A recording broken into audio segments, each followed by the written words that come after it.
the floor.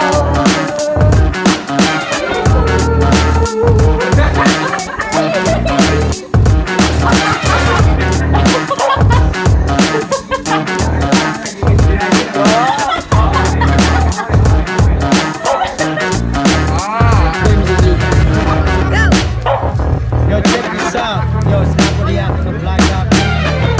Support Donitos, please YouTube channel Beyond the Brain.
Three, two, one.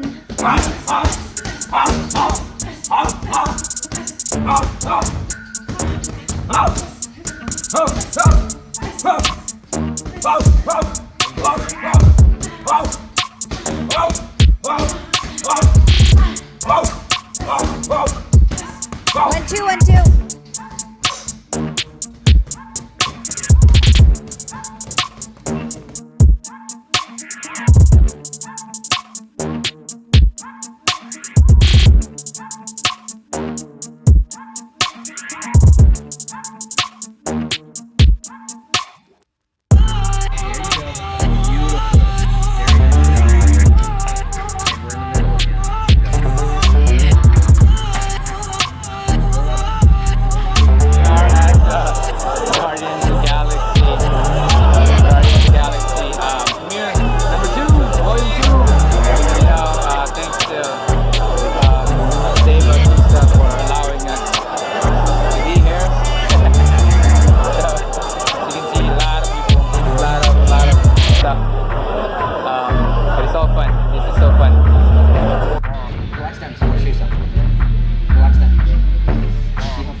De-escalate officer control encounter. So sorry. It's so loud in here, and I think that people really need to hear this. So can we please be quiet just a little bit and have some respect? Pretty please.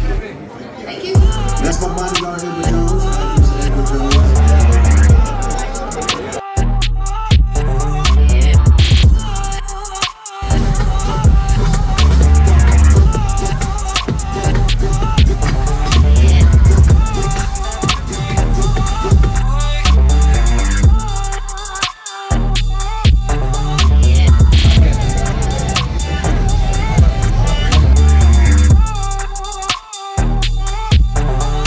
Boys, what are we doing? Override.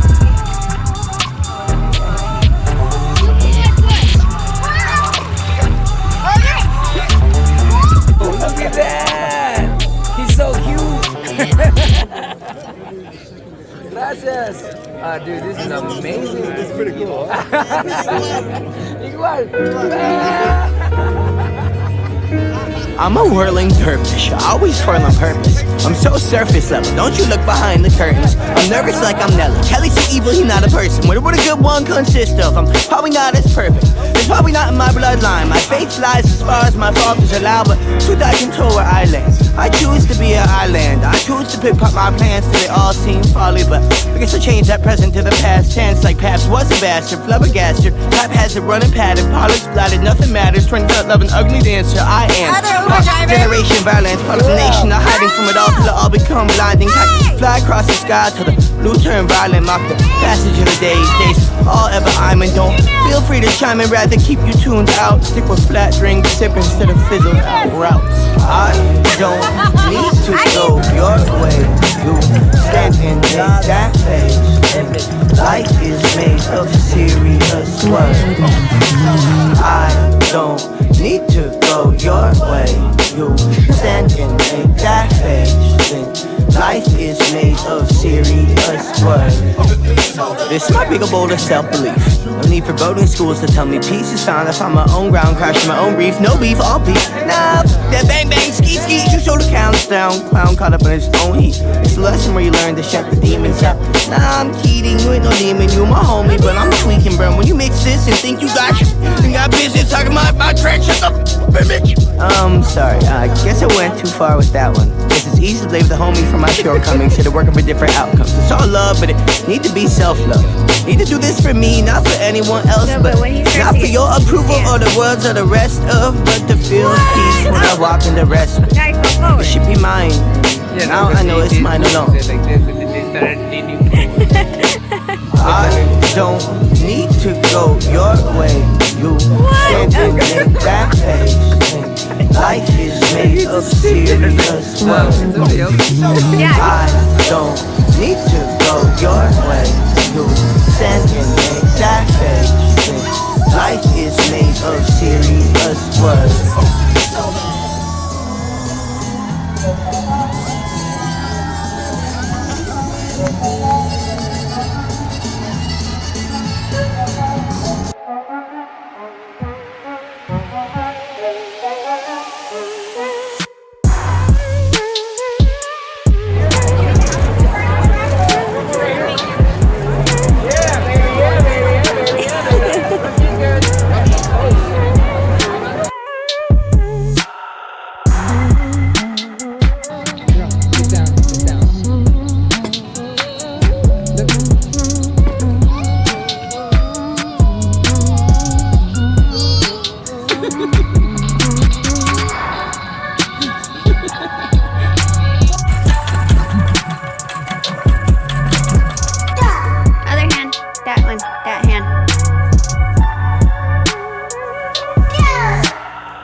Introducing Nonito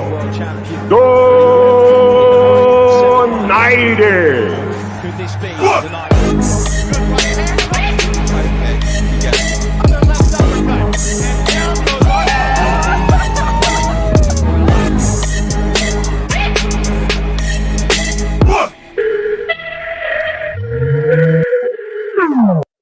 Ooh, I did it right this time, and then I still messed it up. Yeah, you did. Goodness. Good Good morning. morning, Happy everybody. Good Monday. afternoon. Good evening, wherever you are in part of the world. Yeah. World. We World, have one yeah, world. As yeah. far as we know, there's just one world. Well, there's a dimensional world, you know. Oh, okay. Well, this is just way too early. Oh my gosh. Good See, you know it's morning. Monday when my headset Yeah, is it's like switched upside around. down or Flipped. the other way. Yep. Good morning, everybody. We haven't talked to you guys since Sex and Boxing Thursday night. That was Thursday, yeah. We had didn't a do Friday, huh? We did not, because we stayed up, right? So what happened is, Rap Star did that thing with Mauricio, Yes. and then we did Sex and Boxing, and then we paid tribute to Rap Star, went on his channel for Right. God knows how long that night, and then we didn't get up Friday. Do the boys have school Friday? I think they had They school. did. I got Didn't- up. Okay, I don't remember bringing them, so at I least got one of us got up, right? But yeah, so you guys, Saturday started early, with the Chris Eubanks, and the Liam Smith fight Yes. over in the UK on DAZN.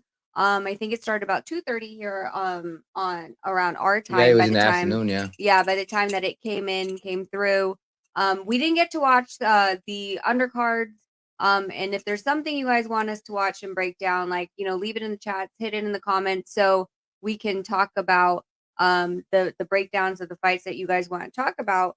But literally, we got home just in time to watch the Eubanks and the Yeah. Liam Smith. Now, Liam Smith, for those of you, But let me make a thing first, though. okay. You know how crazy the UK fans were? I mean, all of that were They're like always crazy. filled. I mean, it was the whole stadium was filled. They're always crazy. But what I'm saying is just like the support that they get Mm-hmm. is enormous. I mean, that's Chris Eubank, Liam Smith. It's not like Fury. Canelo and Fury. Fury build that up like crazy. But I'm saying like out here in the US, it's like you'll get about 7,000, 8,000 for 10,000 if that. For their draw here. their like draw. if we put that card here, is what you're saying. Or maybe less than that if it's here. You know what I'm You saying? honestly think less than that? Maybe like 10,000. Maybe like 10,000. It don't be that bad. No, I'm saying like it's like in terms of the I don't know. That's what I think. Okay. Anyway, at least 10,000, right? Mhm. Because the Regis fight, what was that fight? Regis Cepeda? Yeah. I don't know. But that was a good turnout too. Undercard I know. Undercard said boxing. Liverpool tickets are for $3. So I mean, if they were on They Groupon, just buy want to one, go get one out. free. They just want to go out and have part fun. of it is they do karaoke in between the fights. Na, Okay? na, na, na, na, na. They literally do karaoke between the fights. Remember, like they always do those songs. Right. Everyone sings. Right. Like you would. They think love the beer. They drink beer like crazy. So they spend more money on beer than tickets. Yeah. I think so too. You would think like in between the fights when they're all singing that on the Jumbotron there's like the words to the songs that are playing. Sweet Oh my god, Caroline. that has to play Bum, at least 5 bum. times I mean, during it's the so card. crazy. Yeah, it's And madness. everybody's singing. Everybody's having a great time. Yes. So do you want to rewind it back to, and I always feel like you're like right up on me. on this chair. I'm Move. like on this side. You see this? I'm right here. You're like right in the center. Almost. Well, So chill. it's like you All bought right? these chairs What? that are absolutely humongous. See what I gotta deal with every day. See what I Yeah, gotta I'll deal put my with. foot This back. what happens, but in our bed though, I'm on the other side. I'm like I have this mini room, because he keeps running away from me, and I go out there. You're very touchy-feely at night, and I try and go sleep. I'm like, Yes, really? I am very touchy-feely at night. That's just Your how I love am. I'm a language is very touch. touching guy. This is not sex and boxing. Sometimes day. when we touch. Oh my god. No, you didn't. All right. So, okay. So we were talking about this before. So let's take it back a little bit. Yeah. So remember when we were driving, I was playing for you the banter of the press conference about Yes, Smith. that Do you want was to talk about great. that Yeah, first? let's 'Cause- talk about that. Okay. All right. I still feel like you're on top of me, but I am always on top of no, you, baby. but I'm like you're. See, someone yeah, said they're baby. gamer chairs. Why did you buy us gamer chairs? Because I like to play games too. We So don't you play know. games on this computer. So weird. Like I feel like it's just like I'm being shoved away. But Yeah, because and I can then- just be like, get out of here. Oh, I I'm the one, I'm the one got pushed. You got your Okay. stuff anchored. Anyways, anywho, you know, so the press conference, let's talk about that. That stuff was crazy because they were talking about outside of boxing. It wasn't like, man, I'm gonna whoop your butt and I'm gonna school you, I'm gonna box you like crazy and you won't even touch me, right? It wasn't about that. They were talking about, well, I've never seen you have a girl around, you know, and I've never seen you having a girl around and you coming in here with a rainbow wristband or a armband. No, that was the next day for that was the next. Oh, that was way. It was okay. like he was doubling But they were down. talking about, yeah, exactly. And his wife, I heard all around in some sources that you cheat on your wife. Chris was saying, Liam's Yeah, and then of course they were talking back and forth, and then he goes, "Well, I'd rather be gay than a cheat," and I'm like, so are you confirming you are? so he's a cheat already. Everybody knows he's a cheat. No, he's Well, allegedly in the alleged website, right? Mm-hmm. So are you saying that you are gay? Or I mean, there's nothing wrong with all of that, but from the way he come at it, and he was like, I honestly "What's up? think Say what's up." And they're like, "How about that? How about that?" And I'm like, "Okay." He's very proud of honestly it. think that he just he came out like wrong. You know when you're like you're Yes. going back in a banter that you Yes. didn't think you weren't prepared for, Right. and then you're like, "Well, I'd rather be this than that," and you're like, "Wait, Yeah. Oh, hold on. Let me, wait, that's not how it was supposed to come yeah. out." I'm You like, know, okay. that's not how it's supposed to come out. Yeah, that's not supposed to come Like, out. Well, what did they say? So am I, or whatever. Yeah, and yeah, like, yeah. I know you are, but what am I? Yeah, and then you're like, wait, that's not. Yeah, that's what I'm exactly saying. So what I meant at all. But Jackie, this one's for you. Hey, hey, hey, hey, hey, hey, hey, boom. Love y'all. Jackie Hernandez, thank you so much, man. Much love to you and always coming out here, giving so much love to us. Thank you. Thank you. Thank you. Yes, thank you. But So yeah. weird talk. I mean, it was remember- like, when you were a little kid, like you said in the playground, right? I know you are, but What was that? No, that wouldn't even apply. What was that cartoon back in the days? He was like, dumb face, I know you are, but what am I? Dumb face, I know you are, but what am I? I think it was Tiny Toons. I think it was Tiny Toons back in the days. I watched Tiny Toons. I do not recall that. We're tiny, we're toony, we're I all a know little which one loony. you're talking about. I'm just saying I don't remember. But this. he was saying like, Who? I don't know, the little kid. Anyways, I don't remember. There were rabbits It was and ducks, and then yes, I think it was the little rabbit. the It was little rabbit. Bugs Buster? Bunny's little Buster. maybe it was when he was Okay, a we're little totally going off the baby. subject, but Anyways, what I'm saying is, he came at it and he was like, sometimes when you have things in your head, I'm like, and you try to Came out focus, wrong. yeah, and it comes out wrong, and I mean, that's what I think. It had to have came out wrong, I think. But then he doubled down the next day with the rainbow band. From what they said, it's actually from a soccer team, I believe, that was banned, or they banned the wrist, the bands from like players using it on the field or something like that. so he doubled down on that. Is that showing that I don't know. he is it, or is he confused, or is he? I'm confused. I'm confused too. I don't know if he was trying But to make I a ain't statement. confused about you, Oh, baby. goodness. Yes. I think from what his tweet was he was trying to make a statement that there is nothing wrong with being homosexual, and we are also not saying that there is, but it was just like a confusing statement between the press conference and the weigh-in. Like, what are you trying to Do you say? remember that Puerto Rican kid? What's his name? Orlando Cruz. Right? Yeah.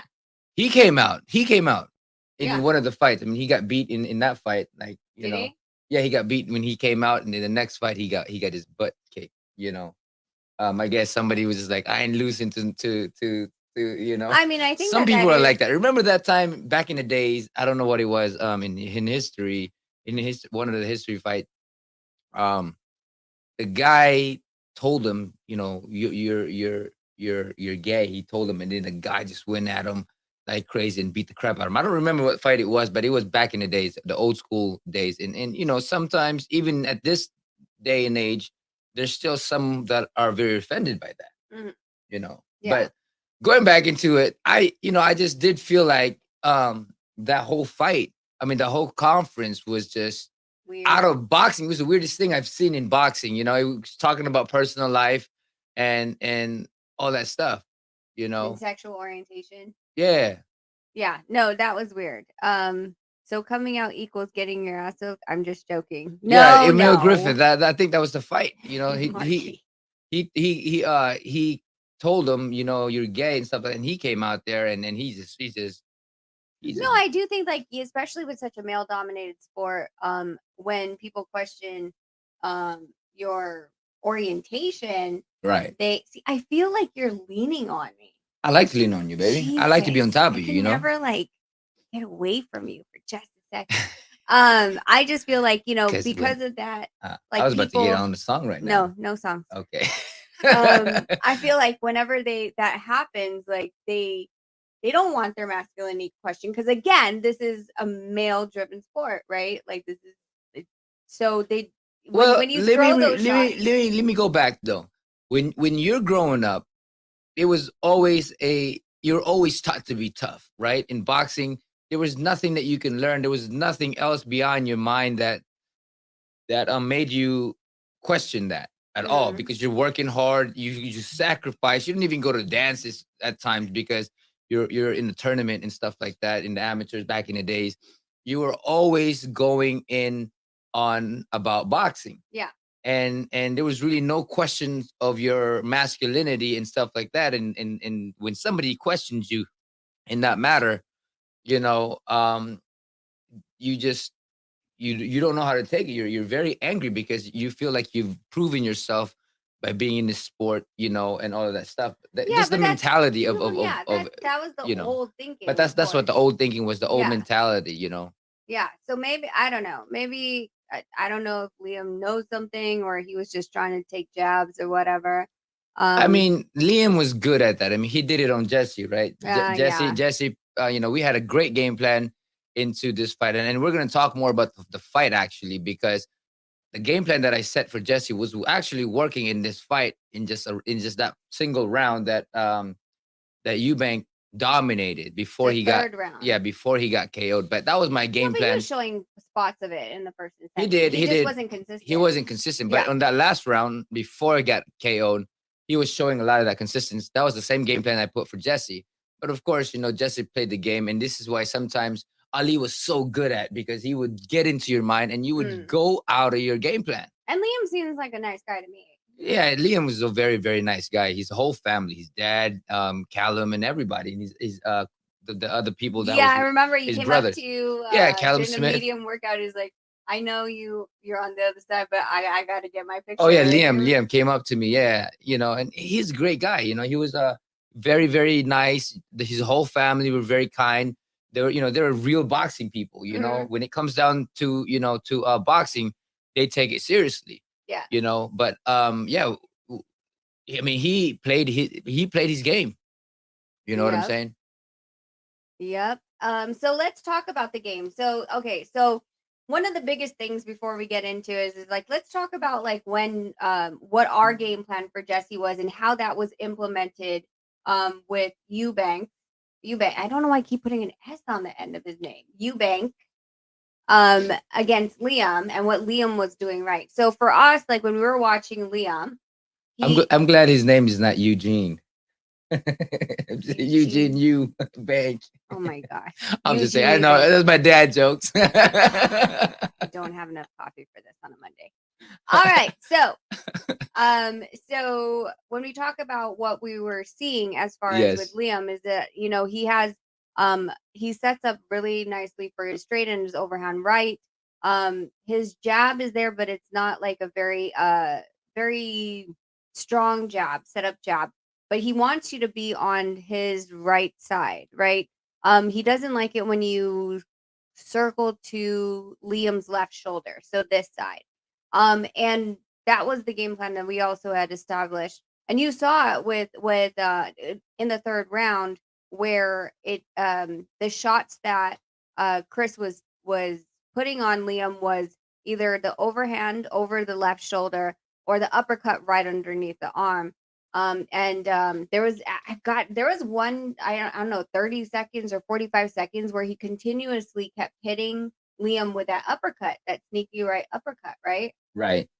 Well, because Liam couldn't do anything about it because the way Liam positioned his body, right? When he positions his body, he's right here. So when he positions his body, he's throwing that jab a lot. He's coming forward. He's coming forward. So when you jab him right here, he'll go over you, right? So that's what he would do. Is he just keeps coming in. He just keeps coming. So that's why when Eubanks would go this way, it was free range for him. So he would throw this, and then when you were at that range, he'll hop or he'll throw that The leaper leaper. hook or just a hook in that because you're right here in front of him. So when his body is this way, when Eubank would go outside of his jab, that's when he was landing. That's when Eubank was taking over because he would jab and then can't see nobody in here because it's in his blind spot because of his position. So Eubank would catch him with the uppercut all the time, uppercut all the time, uppercut all the time, and hit him with the jab. And Eubank and Liam couldn't do really nothing unless he switched and turn his body to face Eubank.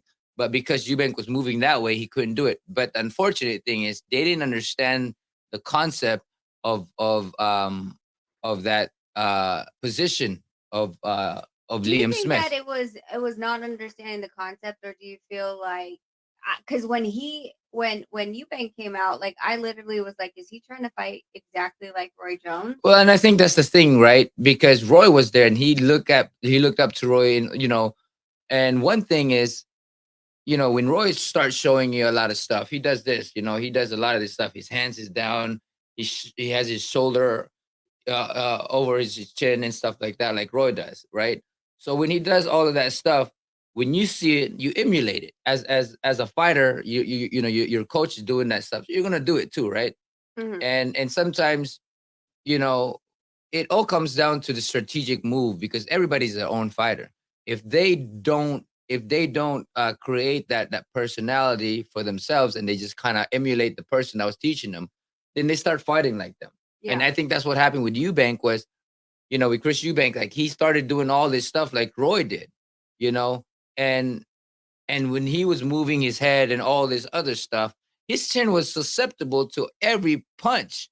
You know what I mean? So I think that was the whole case why he got caught with it. But the thing that caught him was the uppercut, actually. Yeah, well, but You the know, thing is that like when you adopt the fighters, like how they fight, right? Like what everyone always uh forgot was that y'all must have forgot.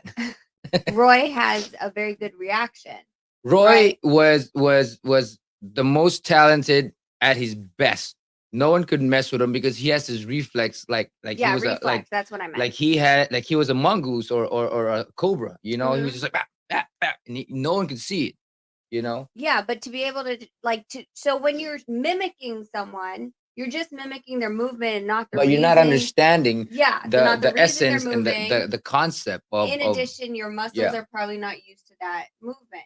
But why would I'm just trying to figure out like why would he emulate it so much? Like so much. Maybe it worked in sparring. You think it worked in sparring? Because maybe it worked in sparring. He had the range, and the guy couldn't really catch up to him. But the fight is so much different because you have somebody with little gloves, and when you slip those punches, you feel so vulnerable, and that's why he felt so uncomfortable blocking. Instead of like moving all this stuff, just raise your hands up, cover your face. But he was trying to be like Roy. He was trying to be like Roy and trying to do all this head movement without the concept of seeing where the see when Roy did it and when I do it at times, when I would see the punches in the past, it would always I would drop my hands, but when I look at the shoulders and the hips of a person, that's where I'm going. So if he's throwing this jab I'm gonna go where it is, right? So either smother it or get under it, because if you go back this way and he's throwing this way, you're gonna get caught. And if you're going this way and he's throwing this side, you're gonna get caught. So you always want to go direction to where the punch is coming. It's scary because you're not supposed to. You're supposed to run away from the punches coming at you, But that's where you're safest is when you go on Inward. on inward is because you smother it and there's no power coming into that punch and you can slip it and counter at the same time. And you're also not there for a follow-up punch, right? Because Well, if you're going out the opposite direction, it's coming this way, right? Mm, You're gonna get caught. And if you do get caught, he can throw a jab and just push you off. It's easy because you're at a distance where you get pushed, yeah, where you can Your where he range can there. stiff arm you yeah. and all of that stuff, and then can counter you after that. What Mhm. was so good, like say with the Klitschko and even with Lewis, was when he did that jab, he holds that jab and then he would go straight right after, is because he already have his rangefinder. Yeah. He has his distance and he's ready to go. So that's why when you go on the opposite side, you're gonna get popped every single time. Yeah. But that's what I'm Doctor, do saying. you concur? I concur. I completely concur. Yes. But that's what I'm saying. It's like, if like that kind of mimic, Without understanding the concept, mhm, without understanding the concept and the essence of the movement, right? See, I'm seeing essence now since that yeah, last time. I'm I just know saying you said essence, Mhm. because now when you do understand the process, then that's when you can actually take advantage of your move. You can lead them on for a counter, and all that stuff. But if you don't know the concept and you just move in your head, you're not watching where the punches is coming at you. You're gonna get caught, and when you do get caught, you're gonna get caught so hard. Which is what happened. Now in the chats, they're saying something about an elbow. I haven't honestly. Do you guys undercard boxing? I think Smith hit Eubank with an elbow when he knocked him down. I remember I saw the uppercut. I saw the uppercut. Yeah. It was the uppercut that caught him, and then the straight, and then another uppercut that really dropped him. But it could be an elbow too, because the way that eye swelled up, That part, yes. But I thought that the uppercut was what really that rocked really him, well. though. You saw his eyes. If you saw the replay when he got caught with that uppercut, he just went. He looked up. He's like, "Boom." Yeah, You know what I'm yeah, saying? it was different. Like Yeah. that's literally the uppercut is, I believe, is the one that really changed, what was going on in that ring. Well, the thing why the uppercut was so powerful in that way, because he didn't see it coming.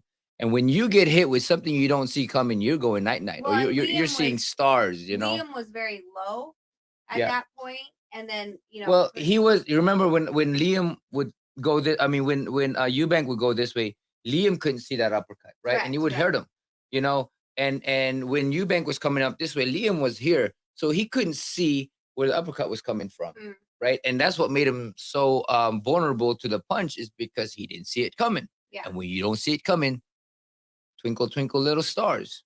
Yeah, exactly. Now on what do you feel like Liam can work on as far as like his future, like his next fight? What do you think his flaws are? Listen, Joe. Oh God. Listen, Joe. Let me tell you, Joe. We're going back to Joe. What he can do really is being able to be being able to fight in every direction. Mhm. Right? Because right now we showed, and this is from my personal study when I was coaching Jesse Vargas, was he can only fight mostly on one side, Mhm, mhm. or he was more susceptible to one side, but he can still shift and do it, but it would take more time, rather than if you go to the side that he favors, he would get you with every type of punches Yeah. What about and bunches. What about Eubank? Like, do you feel like he should just go back to how he used to fight? Do you feel like he can really adopt Roy's style if he just stayed on it? Do you feel like his chin is suspect? Do you think he should retire? Like some people were calling out for him to retire. I mean, everybody's been calling me out to retire. I'm 40 years old. I'm gonna be 50 years old and still be going. So it ain't about it's the mindset, right? He didn't get hurt in it where he went completely out, and it was a 12 round fight where he took so much damage. It's just re-establishing his foundation, because his feet was all over the place. He didn't understand how to move his head properly to to uh to dictate the punches.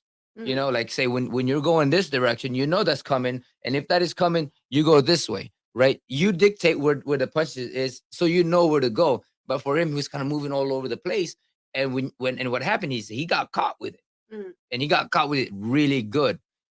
And I think what he needs to do is establish his foot placement, his foundation, his legs, because he's all over the place, and learning how to throw that jab, because he's the taller guy and he's the faster guy.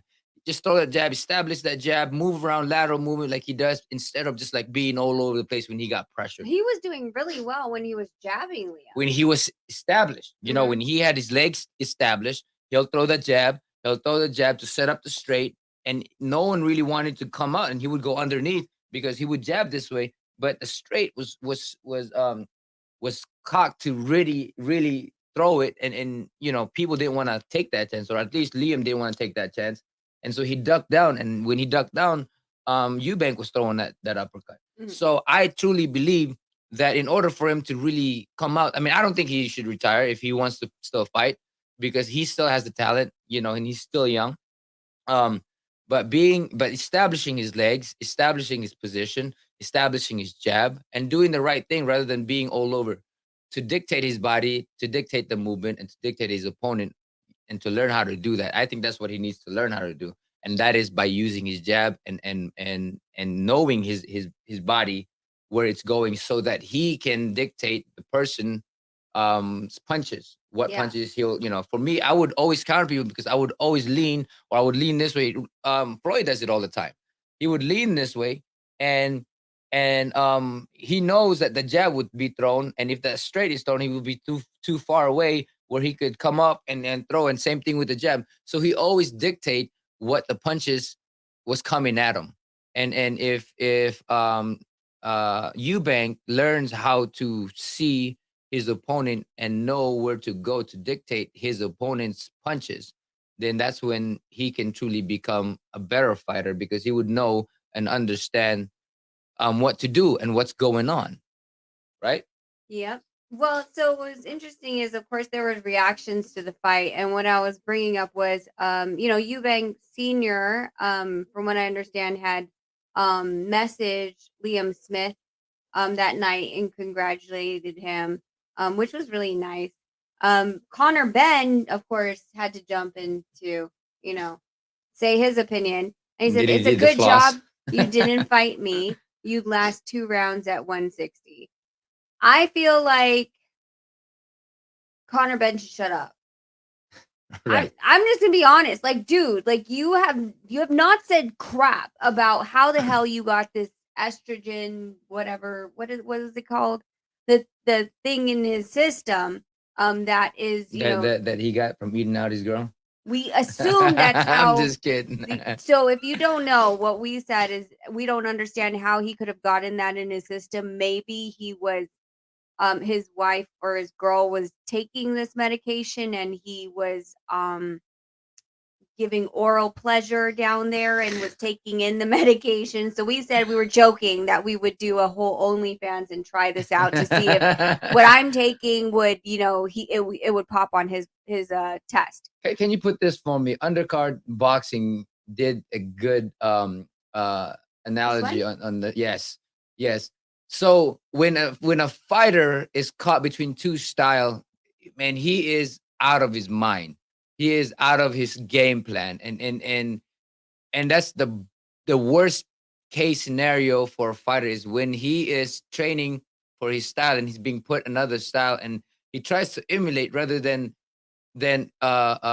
absorb it for his own style. Mhm. When you get caught in two style, that's when you that's what happens. Yeah.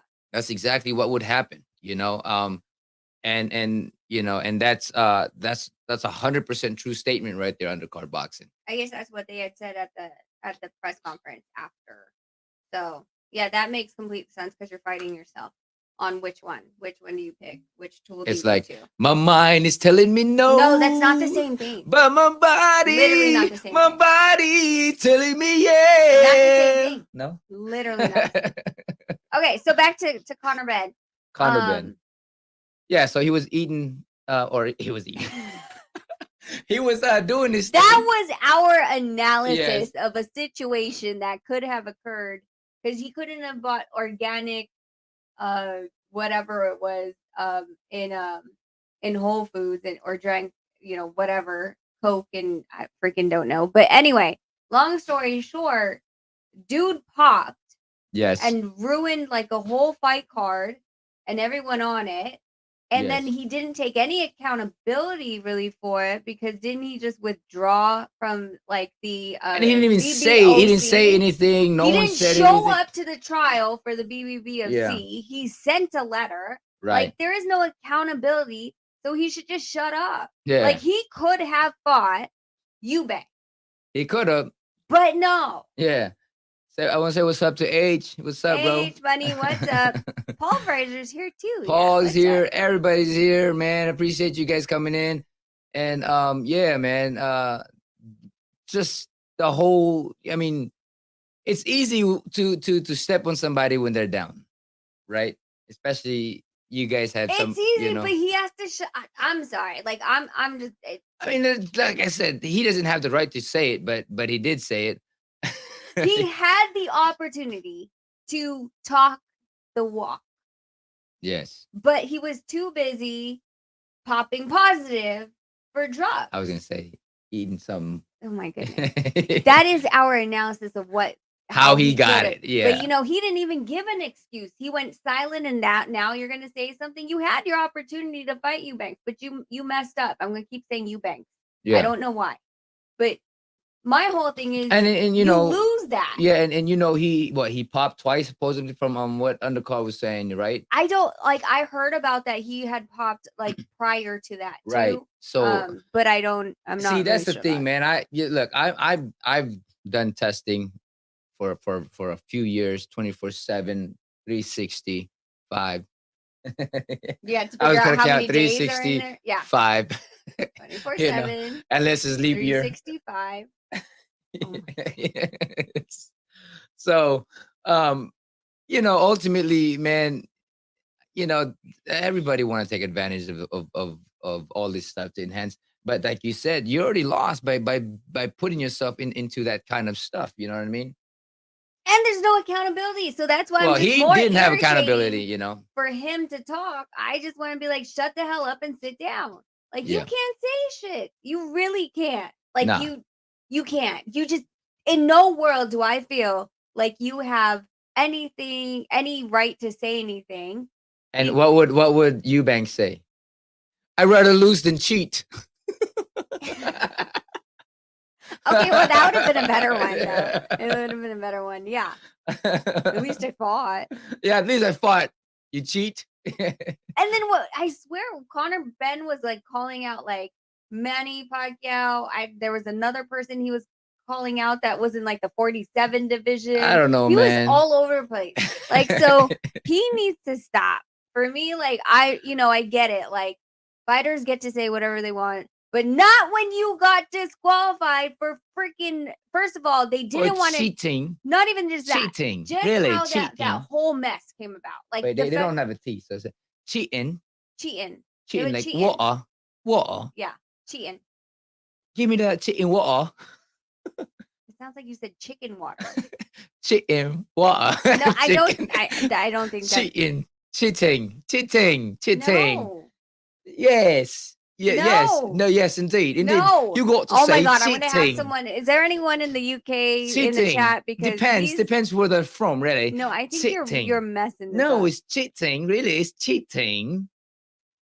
I think you're butchering it. Butchering it. Anyways, You can't tell me. You can't tell me. for me, I think he does not get a say. He has to just sit down and be quiet. Because I said Hassan Ahmed as a British person, this is hurting. Hassan, come over here and coach him. Because Yeah. literally, He'll go from like UK and then can you do Carl? Carl Frampton? See, hold on. They when they talk, Carl, when they start speaking, like they don't really talk, they don't really move their mouth or anything like that, or something like that. I don't know. It's early in the morning, man. Come on, I'm sweating over here. Jose Diaz says that's the way how they speak. They do sound like rap. Rob has this big voice, and I can't do rap. You can't do rap. Rap's hard to Yeah. Listen, man. I don't know. I can't do it. Shit, man. I can't. I don't know, but it's fun. I'm gonna start studying it, man. I'm start talking like that. Yeah, but then you mess up. Whatever. Anyway, yeah. So Connor Ben needs to shut up. Right? He needs to shut the fuck up. Oh my goodness. I'm from Scotland. That's not bad. But doesn't Fury say Fook too? Or no? Fucking McGregor. hell. Yeah, it sounds like the same if Scotland says it like that. They're like neighbors. They're like So neighbors. they both say Fook. Fuck. Fook. Fucking shit, eh? No, that's like Australian now or some shit. Like You're like sounding like Carl. Not Carl Frampton. Now this is Carl. Carl from down under with down a spider. Under. Speaking of with the spider.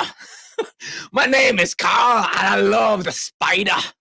Carl's about to like wake up. I know out of nowhere. It's like somebody woke me up. I'm like, I think that the nerves are in. My ears are ringing. Oh my god! I love the spider.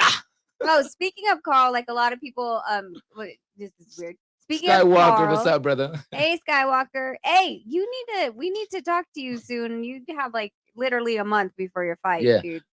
Hey, I heard about that undercard boxing. Tim Tszyu and Tony Harrison, they're gonna fight for the interim. Yep. Yeah, so I think that's a good fight. That's a good kind of test for Tim. I thought Tim Tszyu was gonna fight someone else from the WBO, actually. Well, he was stated to fight Charlo, In the BO? No. Out of all of his belts, Charlo's no, there was the thing. There was a BO thing that Tim was supposed to fight. Okay. But I'm not sure. But you're talking about the January 25th fight. Yeah, but he got hurt. But then he got hurt. Yeah. That was the one that we were like next weekend, like, hey. So that's in Australia. The fight is actually in Australia. Wow. Okay, that's good for him. Just get his stuff going. But yeah. Yeah. Well, speaking of Australia, people have been asking about what's been going on. And so as you know, like Mauricio Suleiman, who's the president of the WBC, he was on Rap Stars last week. Nonito doubled down and said that he's not moving off of his position in the BC. I am not relinquishing. I repeat, I am not relinquishing. Okay, now you got to do it in like Scottish. Scottish? Hold on, let me see. I repeat, I am not relinquishing. I repeat, I am not relinquishing my position in the WBC. I will fight and I will go to war. And I will go out there with freedom. I don't know. Something like that. That they may take our lives. So, I repeat. I guess we're fighting in Glasgow. Yeah. But what if we're fighting Australia? Can you do Australian? Huh? Can you do Australian?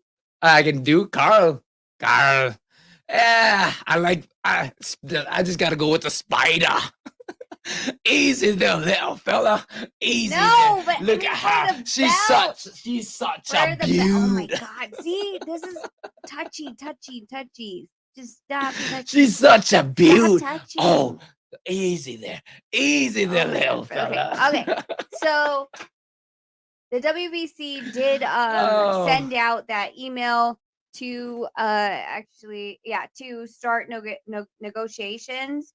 So of course it's Monday morning here, 9:39 a.m.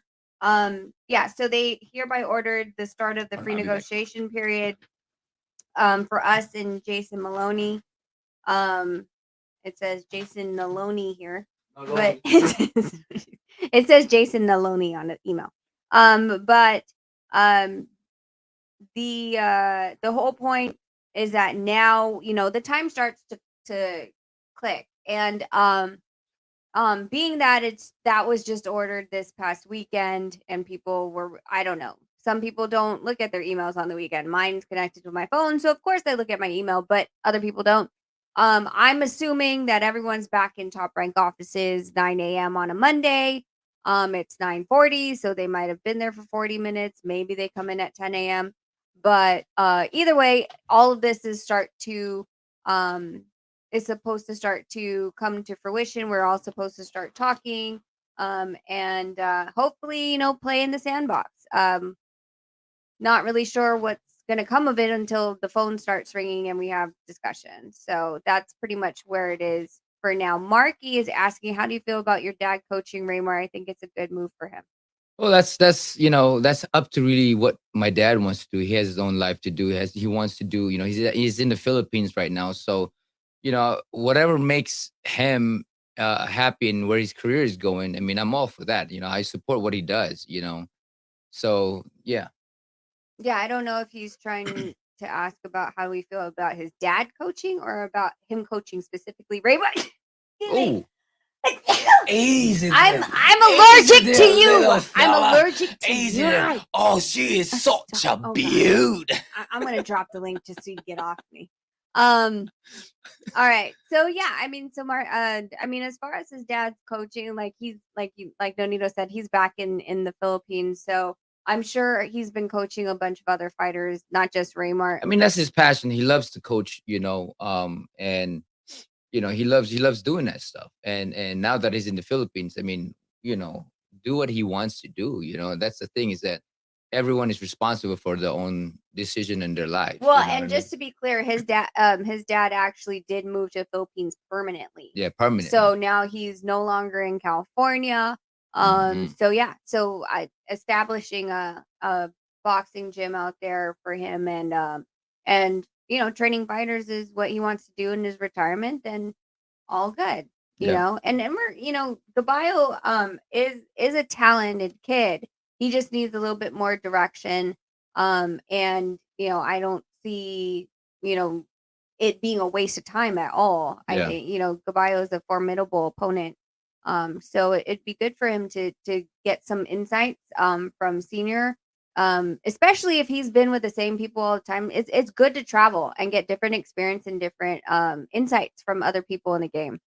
Uh, So Well, Sedek, no, thank you. I appreciate that, bro. I love training. I love coaching people. I have a lot of knowledge when it comes down to it. Today I have a couple kids from Philly Philly. or New Jersey who will be coming along for me to kind of help them out and train them and all of that stuff. You know what I mean? So yeah, I'm all about. I love teaching, man. I love teaching. Undercard Boxing said he'll call Bob if you want me to get on his ass. Call Bob. But I still Yes. think he's sleeping. It's Monday. Yes. It's Monday, but also Drew because Titan of this. LLC. Hey, hey, hey, hey, hey, hey, hey. Drew must have just gotten out of the Make it gym. rain, Drew Titan. I appreciate you always, brother. I think I got that make it rain, mastered. You've had lots Make of it practice. rain. You've had lots Yeah, I have a lot of being in Las practice Vegas. being in Vegas. Mhm. Yep. So, what were we saying? We were saying, Make it Dad. rain. Make it rain. Make it rain. There you go. Okay, you done?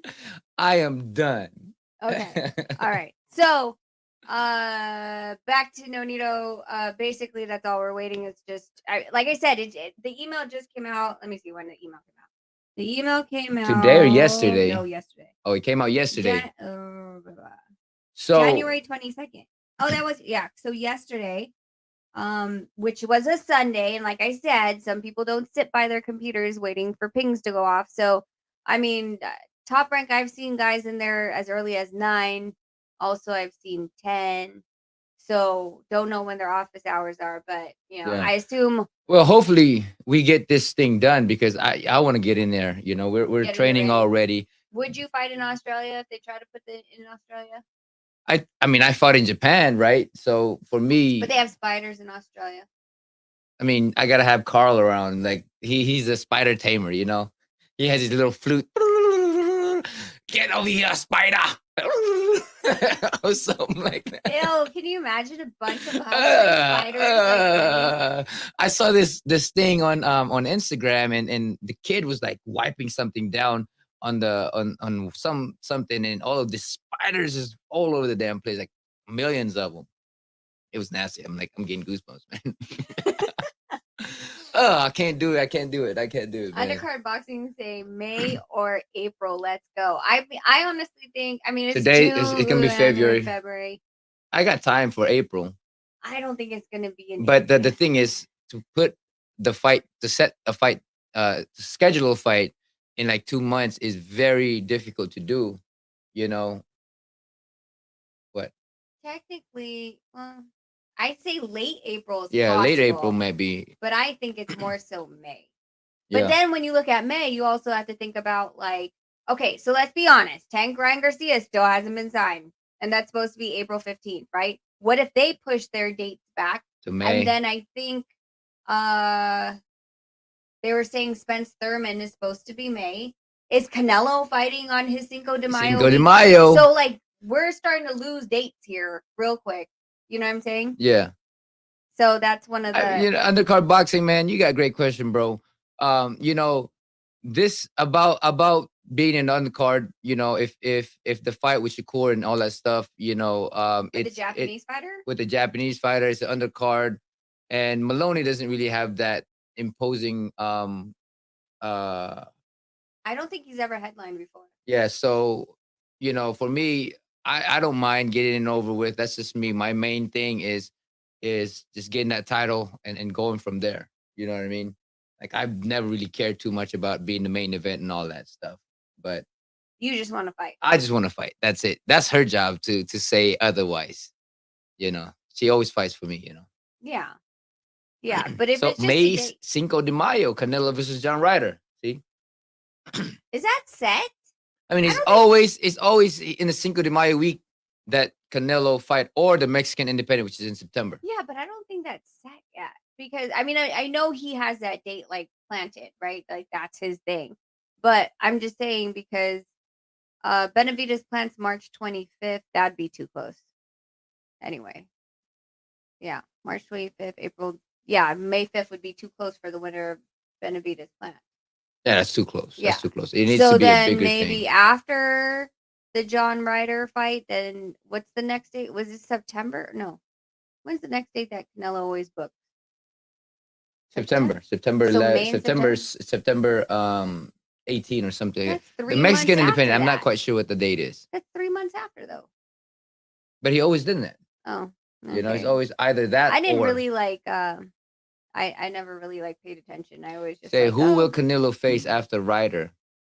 The Sharks are circling, and I love it. Another soft touch or some real smoke. I thought Canelo wanted to fight Morrell next. I guess I was wrong. You think he want?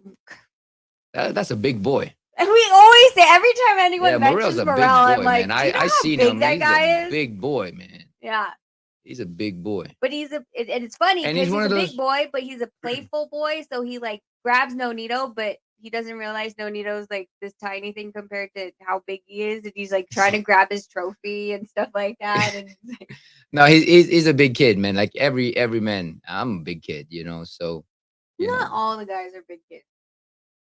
Some of them are way too serious in boxing. Yeah. The ones that we hang out with are knuckleheads for sure. We hang out with the You, knuckleheads. Burchell, for sure. Yeah. You know, like you guys are knuckleheads. So it's just it is what it is. Jesse and- Vargas. yeah, y'all let's just play around. Yeah. Who will Canelo face after Ryder? The Sharks. Sir, I love it. Another. Oh, okay. I read that one, No, yeah. but I think that's what we were talking about. The Benavidez versus Plants. Benavidez, Winner I is think, supposed yeah, to be in supposedly line. in line for Canelo. Yeah, that's what was sanctioned at the B.E.S.T. Yeah. in November. That's what they approved it for. But Now, I mean- that's at 168. So the question is, where's Canelo? That's for 168, right? 168. Which one? Benavidez Plant. Yeah. Yeah. So if Canelo decides, hey, I want to go wherever 175, then we don't know. We have absolutely no idea. Like it'll just leave them out in the cold. What do you guys think about Munguia's camp calling out Beevil? Ooh, that's a good fight. I watched the fight. let it be. Let it be. Let it be. I mean, Munguia is a very strong fighter for sure. I feel like Beevil has a lot of experience, and I'm not really keen on Munguia's record of people he's fought. Yeah, Munguia, Shall we bring up his record? yeah, no, I'm saying Munguia is a good fighter. But he will suffer from fighters who move around. He had problem with guys who kind of move around him, and you get a guy who's a masterful with Moving around. boxing, and that's Bevo, and I think that's a bad style for Munguia, because he just keeps coming in, and it's easy to circle around him because he comes in and he pauses before he punches. By the time he pauses, dude's already out. Bevo's already gone. He's jabbing him. He's painting him. He's a big guy though too. Munguia is a big dude. Yeah. Yeah. So, but I want to see the fight regardless. But I do want to see Canelo face the winner. Of because with Plant the first time, I think he lost that fight, but he fought better than the other guys.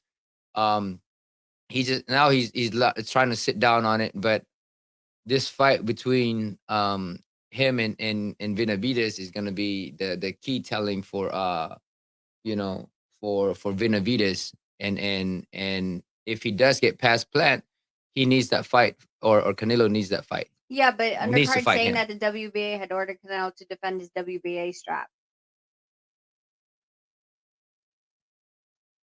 What? The WBA ordered Canelo to defend his WBA strap. And who is the WBA? I don't know. You I'm don't trying to remember know? when we were at the conventions. Did they say anything about Canelo that? Wait, did we go to the mandatories We did, because that's at when, WBA? No, we did not. I thought it was on the same day. Was it the same day? Yeah. Oh. We just didn't pay attention. I didn't see. Because I don't think did they order anything? Oh, they're saying David Morrell. Did they order anything? I have no idea. I don't remember, man. I mean, I ordered a couple shots. Not at the ratings. I'm just kidding. So it says Morrell is regular WBA champ. So they since they're compressing everything, then Morrell is the mandatory. We can call. We can call Morrell and ask him. That'd be a good. The one thing to is, we listen can't to. understand him because he speaks Spanish. We use our time kettle. Yeah. That's cool. That time kettle. We have this thing where it's a headset or a AirPod or whatever you call it. Looks like an AirPod. And then you give it to the other person, and he's talking his language, and you put it in your iPad or in your phone. In your phone. Mm-hmm. What language he speaks and all that stuff. Yeah. So it's crazy. But it translates. Undercard Boxing, welcome, brother. Thank you for coming out here, man. And you had a great question, by the way, all day. What's going on? What's going on? Thank you guys for having me up. Can you hear me? Yep, Yes, we sir. hear you. Yeah. So, as far as the mandate, the WBA did order David Morrell versus Canelo. He does have the paperwork. He has to face Morrell by the end of the year or get stripped of his WBA strap. Wow. So he has That's to what face. was ordered. Yeah. So Okay. even if he wants to do John Ryder and Bivol, he still has to fight Morrell by the end of the year. Wow, that's good. That's good information, man. Thank you. Yeah, no, because he needs to. But I wonder what Morrell is. I mean, that's good because anybody who fights Canelo is like Canelo's like the golden, the treasure. That's how. Yeah, he's a cash cow. Yeah, definitely, he's a cash cow. And that's good for him, regardless where Morrell stands in this. I mean, that's a good opportunity for him. And he's a good fighter. All those Cuban boxing is a what is the word? It's hard for fighters to fight Cuban boxing because they move and all that stuff. But Morrell can actually, box and fight too. So Yeah, I've that's heard the comparisons to Morel being a better version of Lara. What do you think about that? well, Morel can move, that's for sure. But one thing what makes him better is he can stand there and crack you with good punch, and move around and choose to attack at the same time. He has good offense and defense, while Lara was more defensive than anything. With Morel, he can do both. He can be on the defense and do a good job at it, and then he can do offense and do a great job at it. So I think it's a good fight. Absolutely. But yeah, no, thank you for that information though, man. Because we're kind of waiting. I'm like, what's going on this year? With Canelo and all of that stuff. What is Canelo? What he wants to do and all of that stuff. But because we've been waiting for him to fight a good fighter. Good for John Ryder. He's getting this opportunity. Anybody that fights Canelo again gets those dough.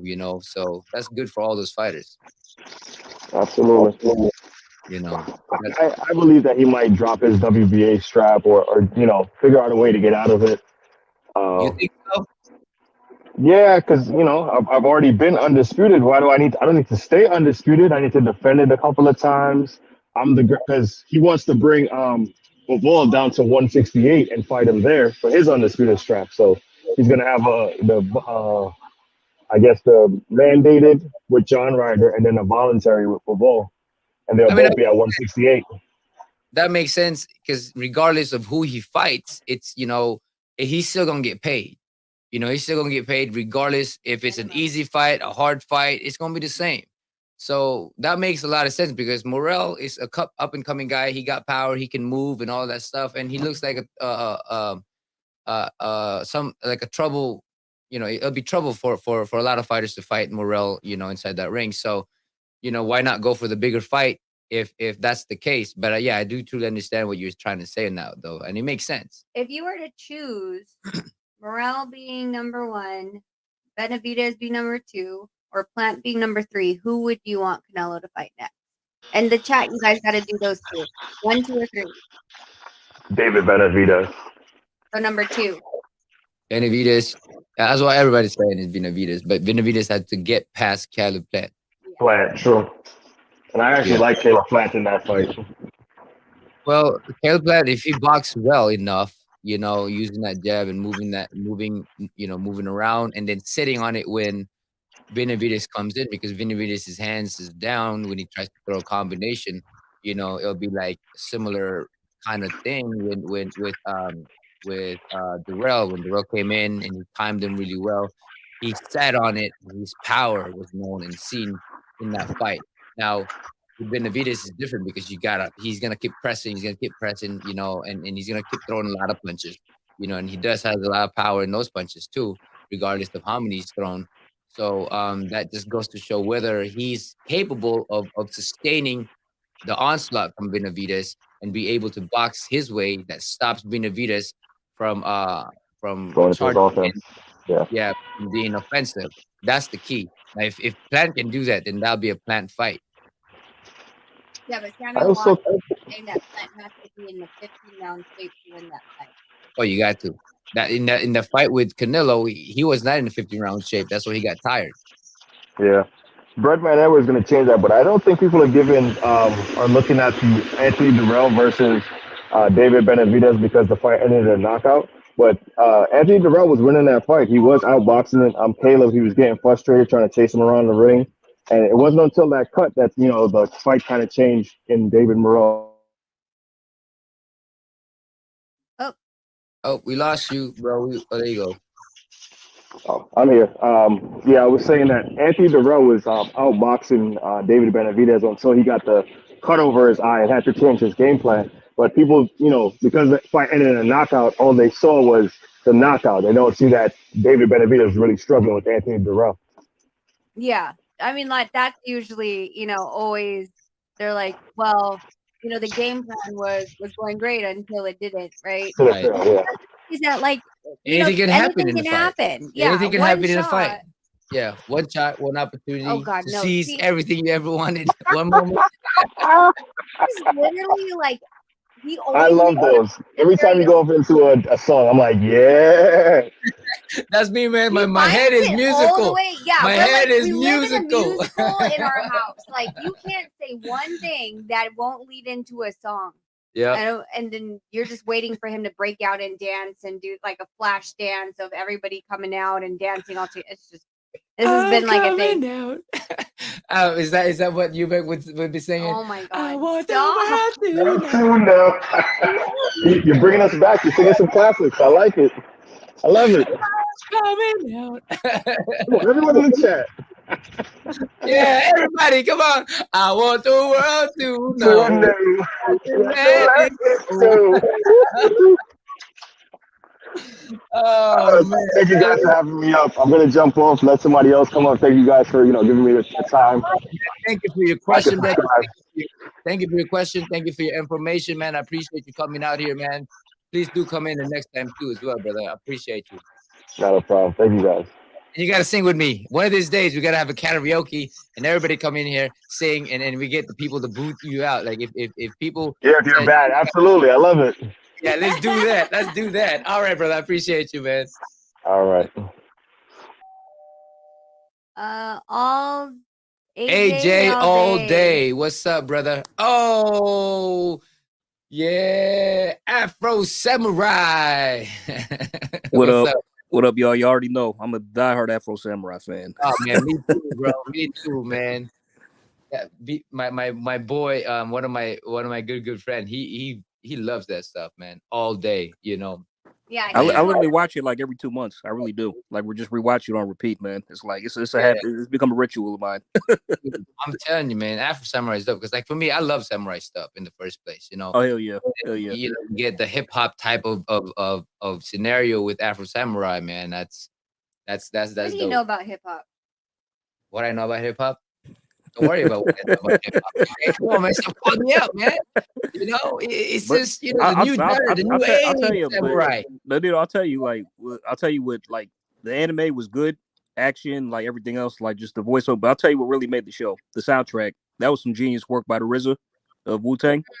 That's what made Yeah. the show. Tell us a story Oh about man. you Okay. and RZA. Okay. What? Okay. All All right. right. This is me being so ignorant, right? And- Because I grew up in the Philippines. I didn't know anybody. I Uh-huh. didn't know who Wu Clan was growing up, And right? this Because is me saying I I didn't didn't know speak. who Nonito was. I that didn't day. speak. I didn't speak English. Wait, When you gotta. Okay. Fine. anyway, so We get it. You didn't have electricity. I didn't have We electricity got it. growing up. We got it. I didn't have Uh-huh. all that stuff where I know about the hip hop world or all that stuff growing up, right? You know what I grew up with music was back in the 50s and 60s because my grandparents were listening to the radio, you know, with the Yeah. battery operated radio. So, anyways, I go to Guardians of the Galaxy premiere with my boy Dave The Bautista. very first one. Ooh. Very first one, Very yeah. first one. It wasn't that hype. Like people were Yeah. like, "What is this?" Like so, red carpet wasn't like super Yeah, so packed yet. so you know, we went in there and all that stuff, and I get to sit next to RZA, right? You know, Nice. In the movie, we didn't talk during the movie. yeah, we didn't like, talk during the movie because because we we were had watching all assigned that seats stuff, like where right? Dave wanted us to sit. So Right, he so- put us all there. Yeah, man. so And then we after the thing, we had the conversation. You No, know, we were waiting for Dave so we could go to the after party. So Yeah. we're waiting for Did you him to know who he go- was when you sat next to him? Or Wait, no, I did not. See, there's the no. Wait, so check this out. You're gonna smack me for this. Anybody's gonna smack me for this, man. This is so embarrassing, bro. Oh yeah, I know exactly. It's like he's already. hilarious.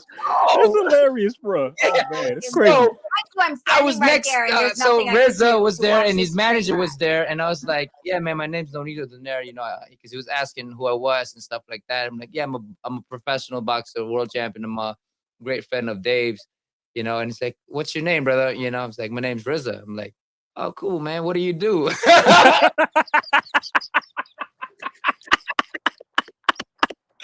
Oh, yo. I'm crying. I am further crying. away from Nonito. I am crying. And further. Oh Yeah. man.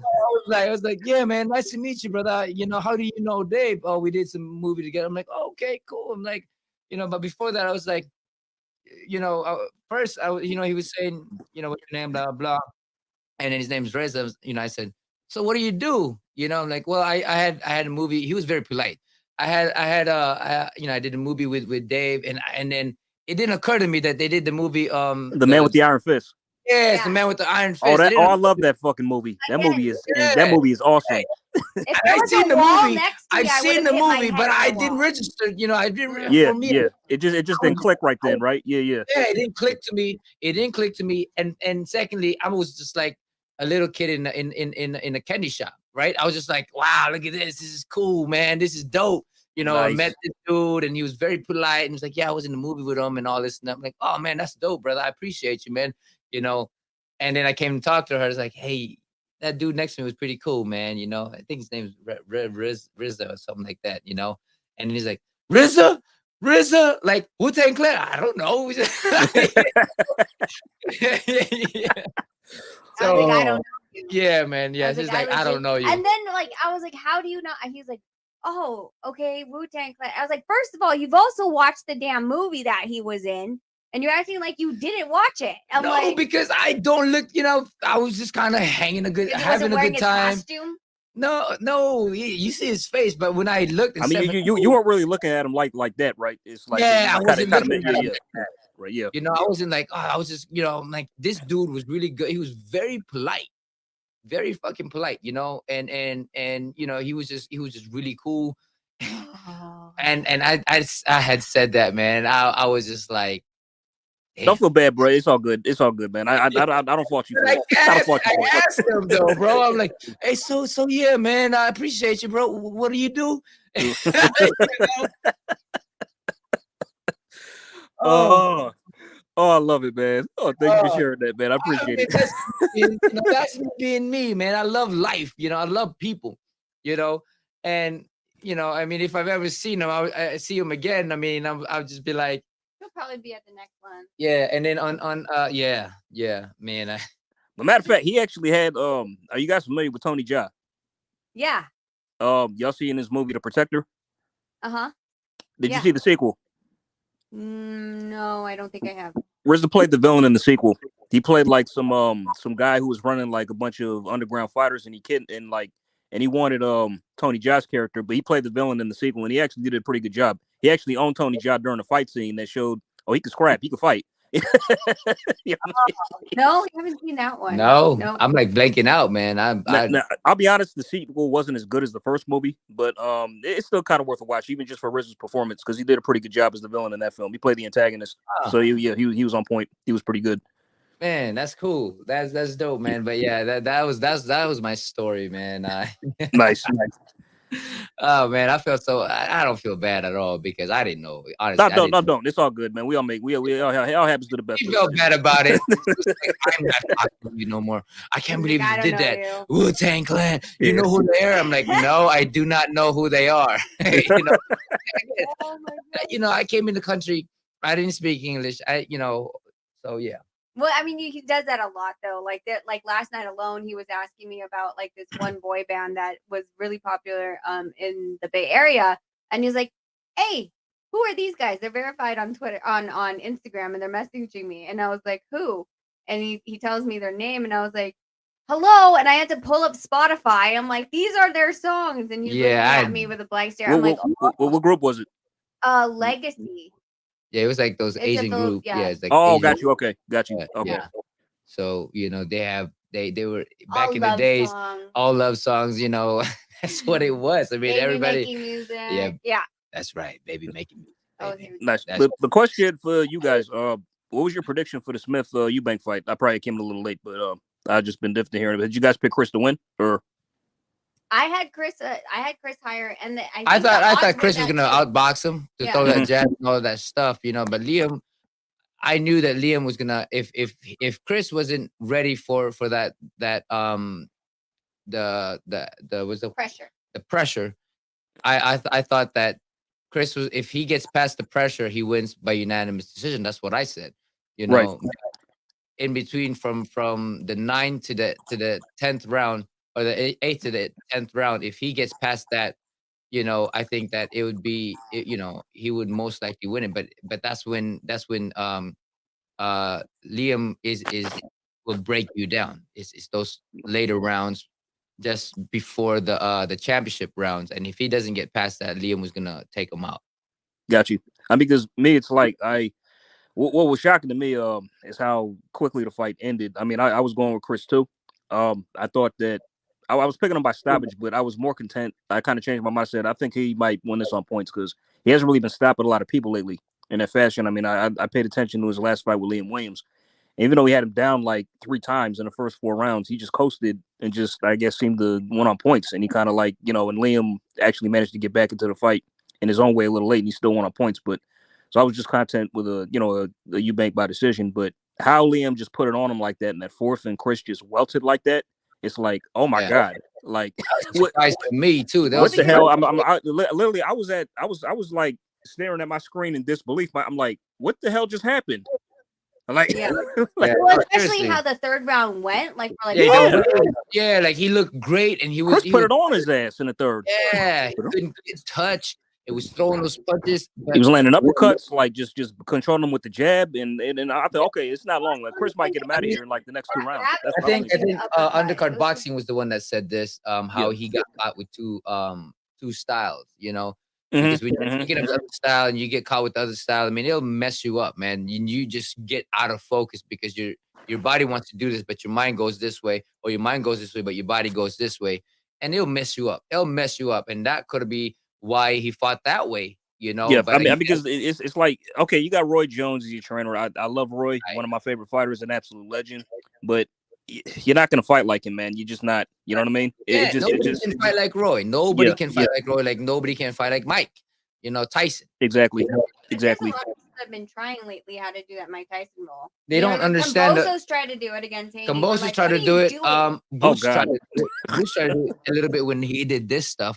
But they don't understand when Mike does it is because he has an aim. So when he doesn't do it as fast unless he misses or he wants you to throw that jab or that straight, he'll go fast, right? Yeah. But always lean to throw and counter off with it. So it goes boom, boom, boom, boom, boom. I mean, plus, that style works best if you're short. I mean, you have to be a short fighter to like really fight like that. It's like won't work if you're tall or you're matching the same height as the guy you're fighting. Right. And I was saying earlier, if you want to fight like Roy, you have to understand the concept. Roy fought that way because he had the reflex like no other. He had freakish athleticism, reflexes, speed, just timing, like just everything. The dude was a freak of nature. He really was. Yeah, he sees everything coming to him. Now, what's his name? Eubank does not have that qualification to dodge those punches. And that's why he got caught with punches because he dropped his hands and he was trying to be like Roy though. He was just trying to slip. Yeah, he was trying to dodge punches, and then he got caught by Liam's shots, and then after that he was pretty much gone. Like really in. The thing about Roy is when he dropped this way and he moves up, he never drops his head. No. And going this way and looking down and all of that stuff. That's what he did. And what happened was he got caught with the big punch that he didn't see, and when he didn't see it, he got hurt really bad from it. He was gone. He was gone. Gone. Exactly. And that's what I'm saying. That's what I'm saying is when people try to do something and they don't understand the concept of why, you're just gonna get hurt. Yeah. And I mean, like, it's like you basically like, okay, so I want to say the fight, he was pretty much up at the end of the third. He won the third round big. You can make an argument he won the first or the second rounds, and Liam probably won one round in between that, or it could have went either way. But what I noticed about Eubank, he had a good jab in the fight. He was controlling Liam with the jab. He was landing it at will, keeping him back. And it's like, okay, just keep him center ring and keep doing what you're doing. And then if you find the opportunity to put it on him, like via uppercuts or, the straight right hand or whatever else, do that. But don't back into the freaking corner and on the ropes. It's like you're not defensively sound enough to dodge punches. Right. That's like exactly what I'm saying, man. If you were in that corner, I mean, after Samurai will chop you in pieces, man. Bro, like he can do that with the sheath, man. You don't even need the sword. Yeah, exactly. You know what I'm saying? But yeah, he did that, and he was just. I thought it was a bad decision for his part to even get cornered when knowing that that's your style and your hands is down. To get caught like that, I mean, guess what? You're gonna get caught with something good. Exactly. You can do all that stuff when you're in front of them, but on the middle of the ring. Yeah, I'll be honest with you. It's like he hasn't really transitioned well to this style. He's been looking very awkward in his last fights. I mean, because I think the Marcus Morrison fight, he looked very awkward in that. I know he was his first fight with Roy. He decisioned that guy. Then he had, I think, want to say 2 more fights after that. One, I can't remember the one guy's name, but he stopped him in 5 rounds. Then the Liam Williams fight, and he's just been looking very strange. I mean, it's like if he fought like he usually does, then he would have even had a better chance of winning. Because Eubank, he was a pressure fighter who just threw combinations and volume punching. You know what I mean? Like, it's like the version that snuffed out in the Ildrum. I don't know if y'all saw that fight when he knocked him out in 3 rounds. Like that's like vintage Eubank right there. That's like okay, like because I wonder how he was gonna approach this fight. But then like I got a sense when Roy was his trainer, it's like okay, he's probably gonna fight. Like, well, I call him Diet Roy. That's what I that's what I call him. So, it's Well, what if he looks so awkward. He doesn't understand the concept of it, and why keep trying? You know what I'm saying? You can get the concept and do your own style with it. It's gonna take a long time for him to figure that out. And it's gonna though. take a long time to try to do something. Not just 8 weeks in a training camp. No, I mean he did fight for more or whatever. Yeah, with but him. we know this, right? With boxers, we absolutely know this. 8 weeks in a training camp. Yeah, they it's not disappear for 4 months, then go 8 Yes. weeks in a training camp. Yes, So you're yes, not yes. actually training yourself to Yeah. understand Yeah. and to have muscle memory to be able to be diet or whatever. Because by the time he got with Roy, the guy's like in his early 30s. So at that point, you're pretty much like the finished article. I mean, like, could you really learn anything new at that stage? You could, but it has to be habit- done like habitual. back in the days for me in the amateurs. It was every day I trained. Yeah, Right, it has to be It was habitual. every day I trained. And I don't think Chris is like Nowadays- necessarily doing that. You know what I mean? No, he's and not he's like in not. a lab like that. Yeah. No, he's not. This is as a professional fighter, this is what we do. We go out and we train for a fight, and then after the fight, we take a whole long break and all of that stuff, come back into it, and then do it again. But if you want to learn something, you got to be there every day until you get to understand the process, the concept, and everything about the style. You can't just go, oh, I'm going to try it this time, and then I'm going to do it this time. It doesn't work that way.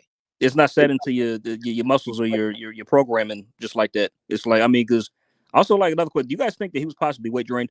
Is that's what led to the knockout? I mean, he didn't look too bad.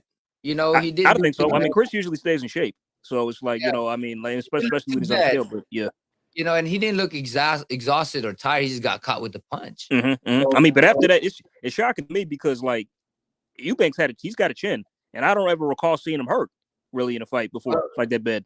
But that's the thing. The way he was moving was so awkward. Yeah. Don't see the punch coming at you. And he wasn't like one punch. He got caught with an uppercut. He got caught with a straight. He got caught another one. Yeah. And then he got caught with the big uppercut that if you look at his eyes went out. Yes. And he went yes. down. Yeah. Then he got back up, but he was all unsteady legs. But if you don't see those punches, regardless how tough of a chin you have, you're gonna go down. You're gonna get hurt. That's why, like a lot of people like to say Lennox Lewis, one of my favorite, he was chinny, and I said no, he wasn't. When he got knocked out, he just got hit by punches he didn't see. Yep, that's what happened when Oliver McCall decked him, and then when he got knocked out by CE, those are the shots he didn't see coming. Yep. Yeah. When you don't see it, man, it hurts, man, and you don't know where you're at. Sometimes it gets you deep. And it just takes you out of the game, takes you out of your mind, and you just go on automatic reaction. Thanks. But yeah, that's what I'm saying is like he didn't see it, but he got caught with it, and that's what hurt him the most was because he didn't see the punch. So you think that's just what it was? He just didn't see it, and then he was going 100%. It's because he came in there. It wasn't like he was going away from the punch. He ran into that punch. Yeah. And it wasn't just one punch, It's not like that's what I'm saying. It's not like you're not defensively sound enough to be doing that stuff. I mean, like it's not like you're, like a defensively. That's like you're not Floyd. You're not, Purnell. You're not. You're not Roy. I mean, they can get away with stuff like that in the corner, but not. Exactly. And what he did was he looked so vulnerable. That's the thing was the way he was moving his head. It was vulnerable. It wasn't like he's going this way and looking at the punches at him, and then he goes this way and then looking at this punch. And then going this way. He was just all over the place, and he got caught with it. Boom, and he gets dropped. People are asking if you think that the weight cut that he was on for the Conor Ben fight affected him in going into this He could be a smaller version of him because when you're cutting down for a weight, you're a smaller person and Well, he was you cutting to maintain it. 157. Yeah, he's a smaller version of him. Maybe that's why the punches was heavier on him too, because that could totally had affected him because of the fact that he was cutting down for a small weight, which made him smaller, and then he still tried to maintain it for this fight. Yeah, the catch weight for the Ben fight was 157, and he came in at 159 for this fight on the scale, so just 2 pounds above that catch weight. Okay, so I mean, if you're continuously cutting the weight down when you're normally a lot bigger, that makes you a lot smaller going into the fight. Like with me, when I make the weight, I have to make myself smaller by being in that weight class or close to that weight prior to, not the day of or not the week of. You know, a lot of people who do that, and this is why they struggle making weight, is because they do it the week of or 2 weeks before and they're trying to cut that weight down. I do it for a very long time. My body's small already and my body's ready to go. Got you. And then what's your walk around rate? What do you walk around at usually? Right now I'm about 135, but Oh wow. but Okay, so you don't have to cut down much at all. No, no, because no. when he actually starts like legitimately training, goes Yeah, down I'm to usually around 129. 130. I'm usually 130, One- 129, Yeah.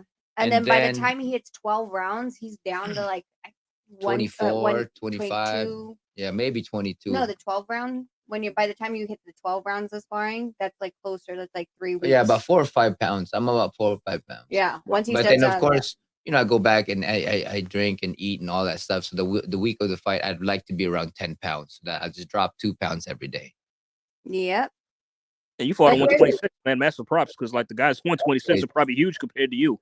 They were. I was in the corner of Walters. They seated my seats there, which was weird. But when It was he came way, up, way bigger. yeah, when he came up for for the ring walk, and I saw him coming out of for the ring walk into the ring, I'm like, what the hell? Like I could tell like how big he was. And then when we Hey, fought, did you say, "Oh my God, Becky, look at no, her no, butt"? no. How did you even get that one? Huh? Like he was so big. I'm like, "Oh my God, Becky, No, look no. at her butt." I mean, but no, it's like you weren't gonna quit, man. In that fight, you weren't gonna quit. Never, You were man. not gonna That's the quit. thing with Like me, man. it's like that's why I give credit to you for taking the fight with Walters.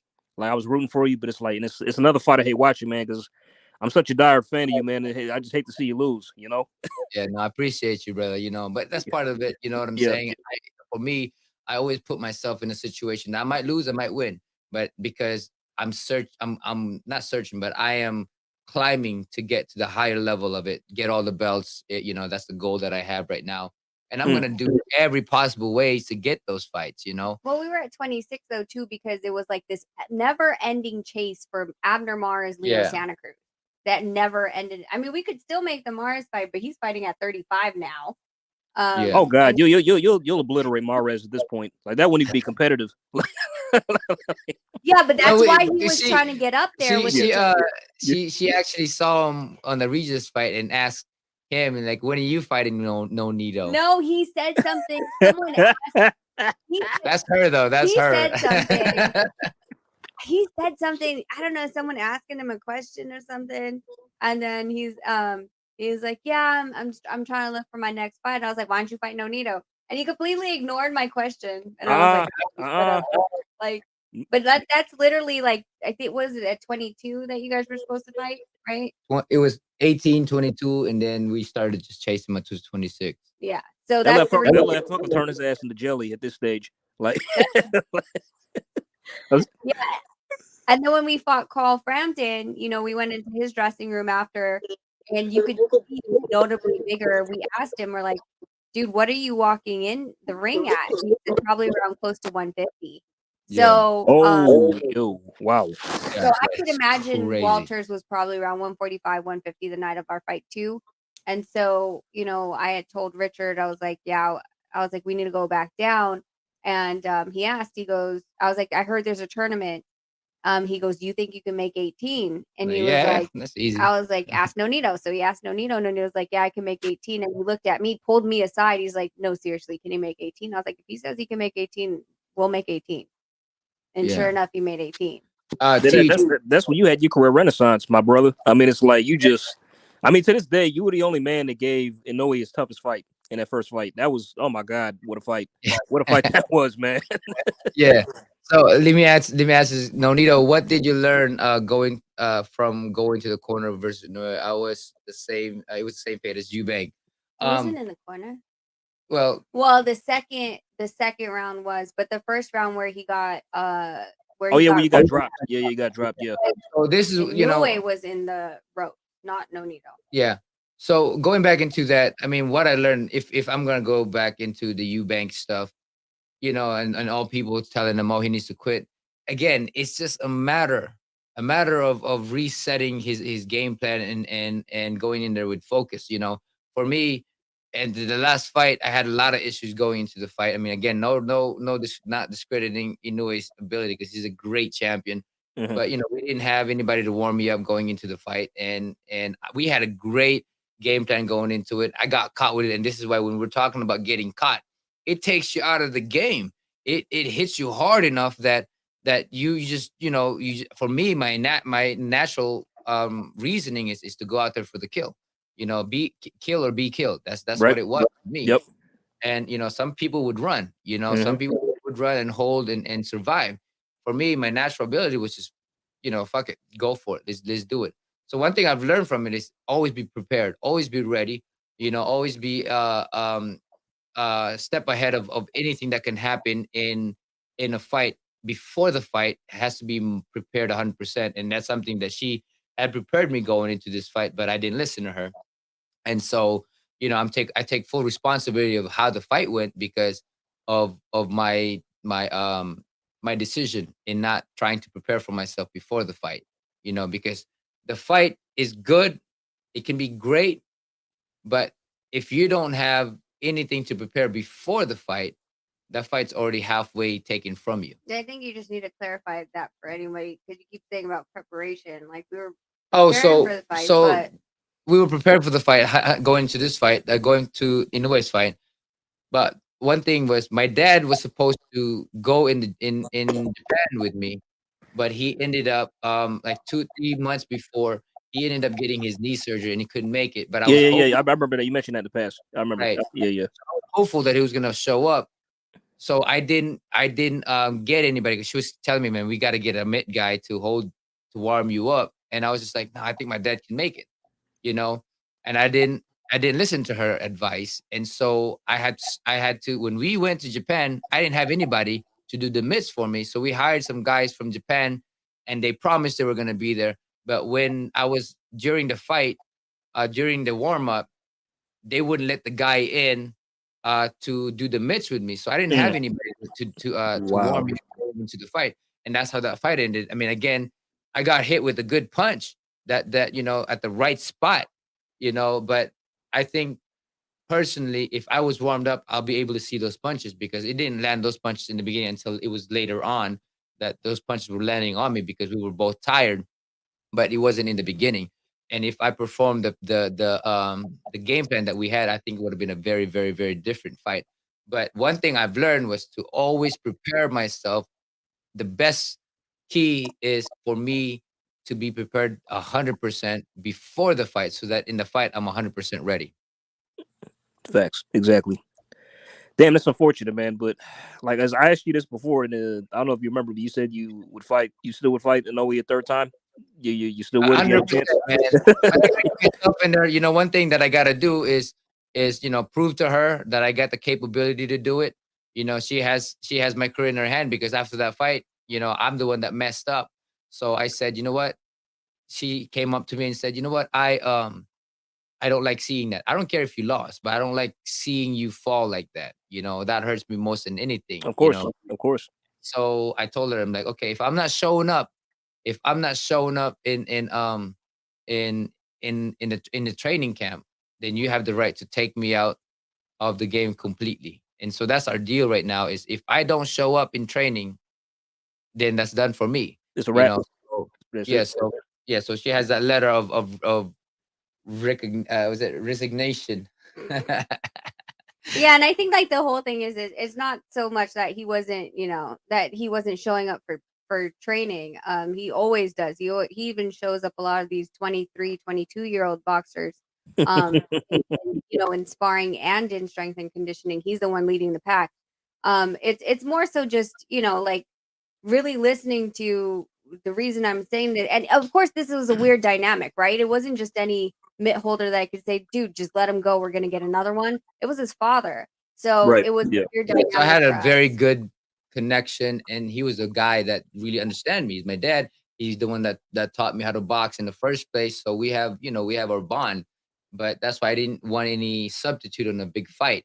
And I wanted him to be there, but unfortunately it didn't happen. And that's something I learned from this fight, was that, you know what, I can't take chances. Well, you So always have to have a substitute. Like if our cut men can't come, then you right, go we call always the have other to have somebody else. substitute. Like we Exactly. can't just put all our eggs on one person. Can you What? read this for No me? boxing, no Yeah. city. Yeah. Chris Eubank really lost his speed and his will. He got tested on Saturday and underestimated Smith. If he's going to continue boxing, he needs to learn how to fight with his hands up. Yeah. So I mentioned this earlier, Mill City Boxing.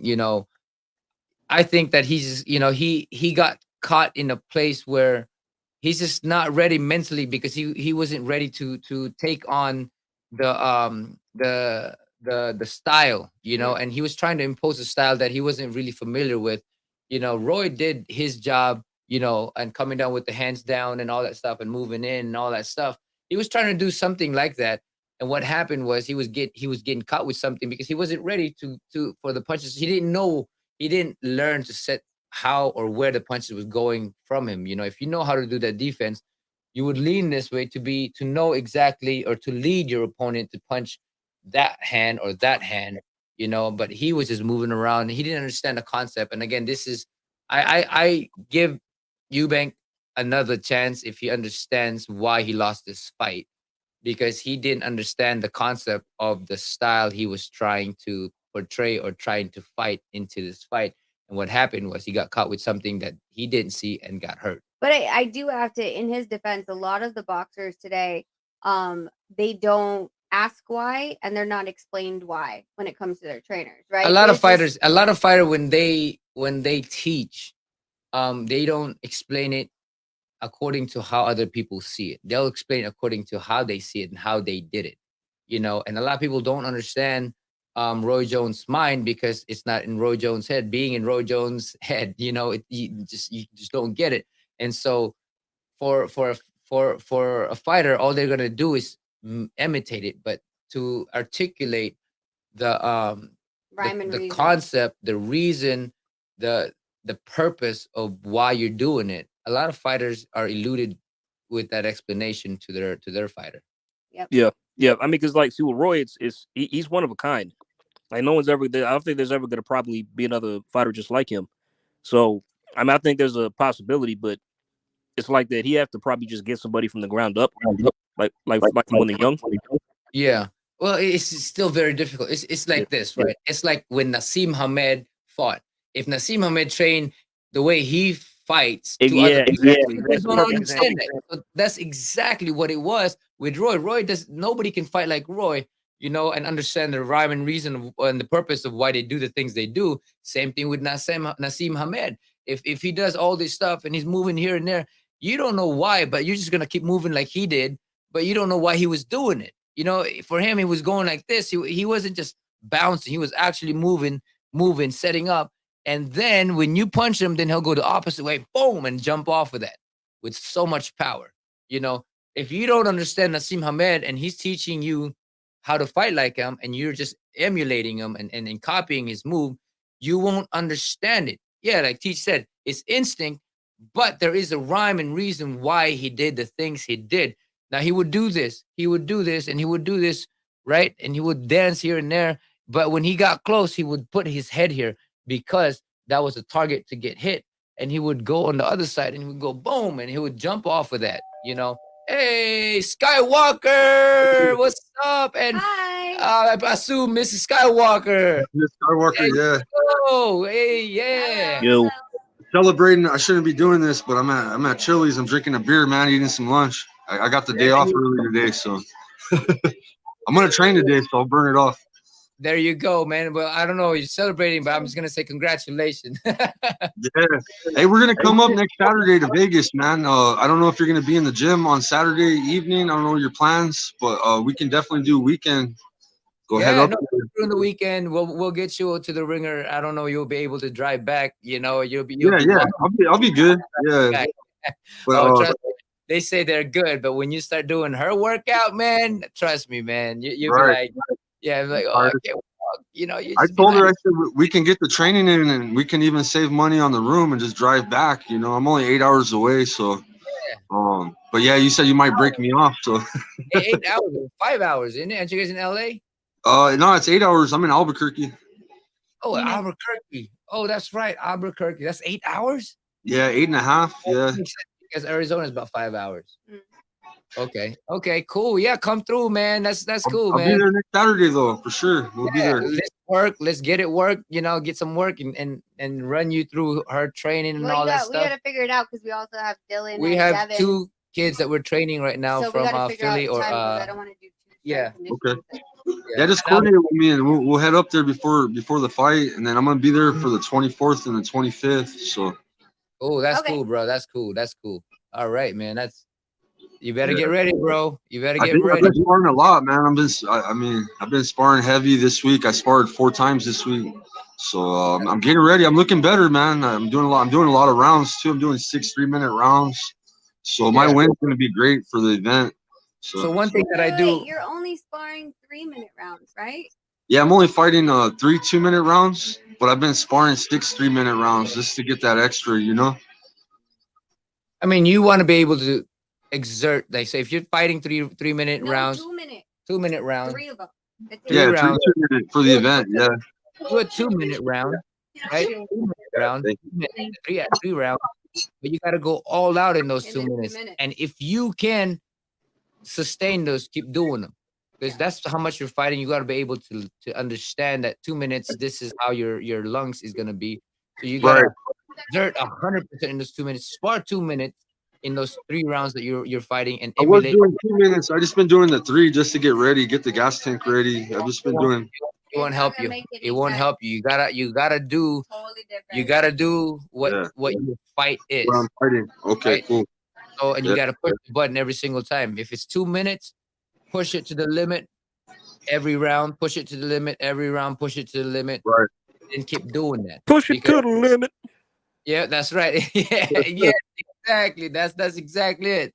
You know, so You'll see a 2 and a 3-minute round is totally different. 3-minute round, you're able to set up and all that stuff, and you can push it. And Right. by the time the thing runs out, you're like, okay, that was exhausting. A 2-minute round goes like this. You have no setup in it. yes, yes. Rarely any Yeah, so setup. thank you for that. Yeah, see, I was doing something wrong and you guys are helping me. Emulate what you do for the competition. Yeah. You know, and you got to get used to that time. You got to get used to that rhythm. You got to get used to how much you need to exert. You know, what's up, Right. Orlando, brother? Thank you for coming out here, man. Always, always, man. Thank you. But yeah, so next week when you do come out here, man, you know, we'll work on that. We'll get you to the 2-minute. Okay, I'll let you guys know. I'll hit up Rachel on the messenger and let you know when I'm heading up there. So For sure, man. So yeah, but yeah, going back into the fight. But yeah, now thanks for coming out. Congratulations, you guys. thank you. Appreciate it. I'm gonna eat lunch, but you guys have a blessed day, man. Thank you. Hey, you better be hydrating.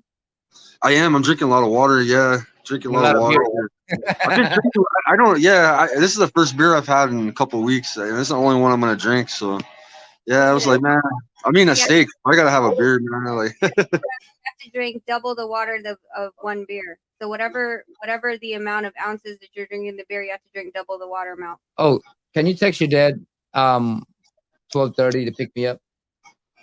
You have 12:30 training? At 1:00. Okay. Yeah, before I forget. Yeah. Yeah. So yeah, no, when you come out here, man, we'll definitely get some work done, man. You know. cool. Yeah, I appreciate you guys. Thank you guys. I'll let you guys go. Thank you. And to Mrs. Skywalker over there, man. Yeah. You know, enjoy. Bye. You guys have a blessed day. Peace. You too. Enjoy, brother. Enjoy. By the way, Nonito, speaking of when have you decided yet if you're gonna fight Jason Maloney or go to 115 next? What's your next options for your next fight? So that's what we're doing right now. Is you know, they gave the mandatory yesterday, and so we're just waiting for the negotiation to happen. I mean, there's a lot of word coming near about what he decides to do. but we're just waiting on the negotiation now. But they have, they have a time limit to get it going. Got you. So you're gonna stay at 118?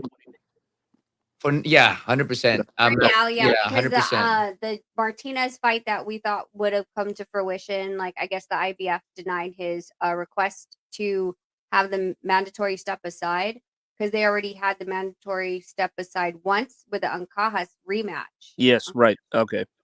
Right. So IBF was not really keen on Martinez fighting us. I wonder why that is. The IBF has really been keen on a lot of things nowadays. Yeah. And then I know Estrada, they want him to do Chocolatito another time. And then Yeah, that's Ioka so crazy has to me. his mandatory. Oh God. I think they're trying to do that too with Franco again. What? With Ioka. Yeah, I don't know. I don't know about y'all, but I thought Chocolatito won both fights, the last 2 fights. Yeah, I mean it was a close fight. So they were close, but I felt Choco did enough. Yeah, half and half of all of that stuff, but we haven't rewatched it on the screen. We were ringside. Calvo, yes, 12:30, please. I already texted him. Yeah. Okay. I don't know why he's texting in the chat. I don't know. When I'm texting him on my phone. That's my dad. If anyone has a question like who's that, Calvo's my dad, and I text him on my phone, and he's texting in the chat, which I'm like, he's just complaining. He's just what's the word? Confirming. On the chat. My coworker used to do that to me. My coworker used to do that. It's like he'd be sitting right next to me, right? Then he sent me a text like, "Bro, I'm right here. Why don't you just say it?" Yeah. He said, "I think 3 is enough." I think so. I want to get in there too. So if they make that fight for me, I agree. I agree. It's like I don't want to see it again. I mean, like I wouldn't mind it as a boxing fan for them to of course, because all fights were great. But it's like I felt Choco won the last 2. They were close, but Choco won the last 2 fights. Yeah. It didn't look like Chocolatito even wanted to have another match, though. No, he didn't. I mean, that was only a 3rd fight because there was so much controversy about the 2nd fight. Yeah. Yeah. He didn't seem like he's like, I want to run it back again. He just seemed like he was disheartened. Yeah.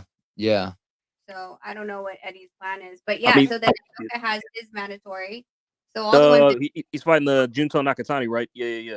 Junto, that's right. Okay. I think Junto's about to beat him. I heard that kid can crack. So he can. He can. Yeah.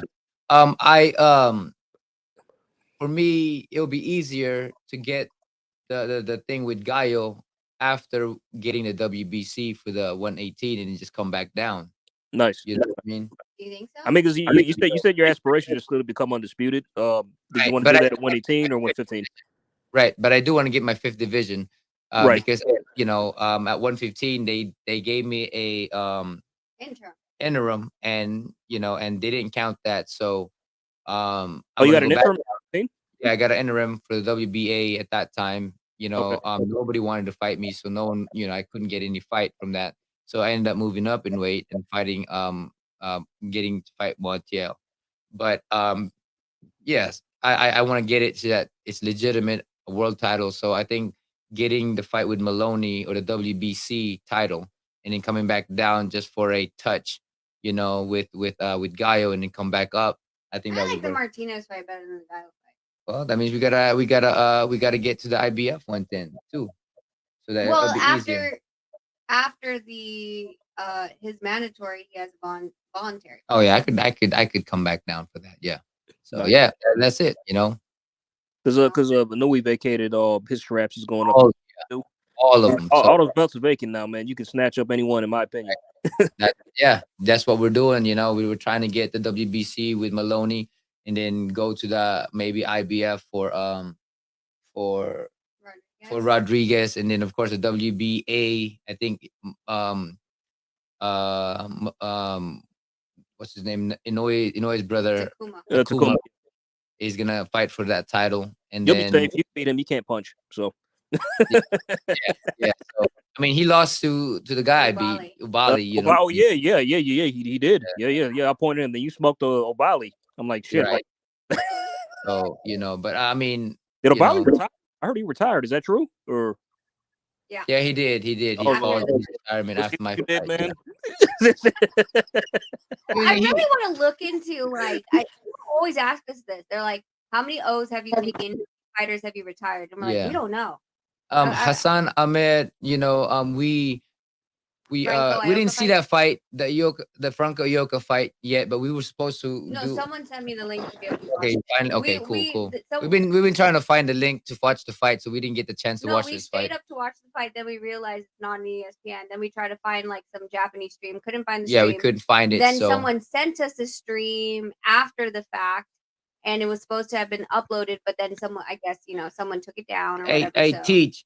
Both guys, Choco and Estrada, didn't have power in the in their punches at all. You know what's crazy? After the fight, I saw both of them, and none of them were bruised. yeah, Like cut or bruises or anything like that. Like they got a little bit of redness here and there, but it was like nothing. It looked like they didn't have a fight. they just got out of sparring. It was crazy to me. I mean, because when I fight, you're gonna get some swelling, cuts, or maybe redness in your face. Yeah, yeah. It Bruises. didn't look like they had fought at They all. looked We like were they didn't fight. They didn't fight. Yeah, and how many punches that they And they that threw That's true. half That's true. That wasn't a mark on them after the fight. It hell wasn't. of punches. And I hit you Freaking something, man. I hit you once, you're gonna get something. I'm just Yeah, it saying. was weird. We saw them the morning after, and usually the morning after is where everything sets in, right? Like now, like Mhm. face is swollen and like bruising and stuff. Nothing. We were like, this is weird. They were punching each other all night, right? And a I was lot. like- And a lot. I mean, again, I don't know, I don't know. I just when I hit someone, it's gonna show. yeah, it was weird. I don't know. It was just strange. Very, very strange. I haven't seen it either yet. I mean, it kind of bothers me when those kind of fights don't have any type of broadcaster. I mean, nobody picks up those fights because those are fights I really want to see. I mean, when Good especially fights. fan fights. Yeah. They were good fights, and it's just unfortunate because now it's choose who is gonna go on TV and all this stuff, man. And it's unfortunate because we miss on good fights Mhm. because they want to see the big guys fight. They want to see the heavyweights fight. That's all they're focusing on and all this stuff. When the little guys, we go out there for the kill, man. Yeah. Yeah. That's what I'm saying. That's what I'm saying. The heavyweight, I know it's a glamour division, but it's popping at all weight classes. All of them, like especially the ones below with the smaller guys. They be fighting They be getting it on with everybody. Yeah. Yeah. Well, it's the same with women's boxing, which is now like Them too starting as well. Yep.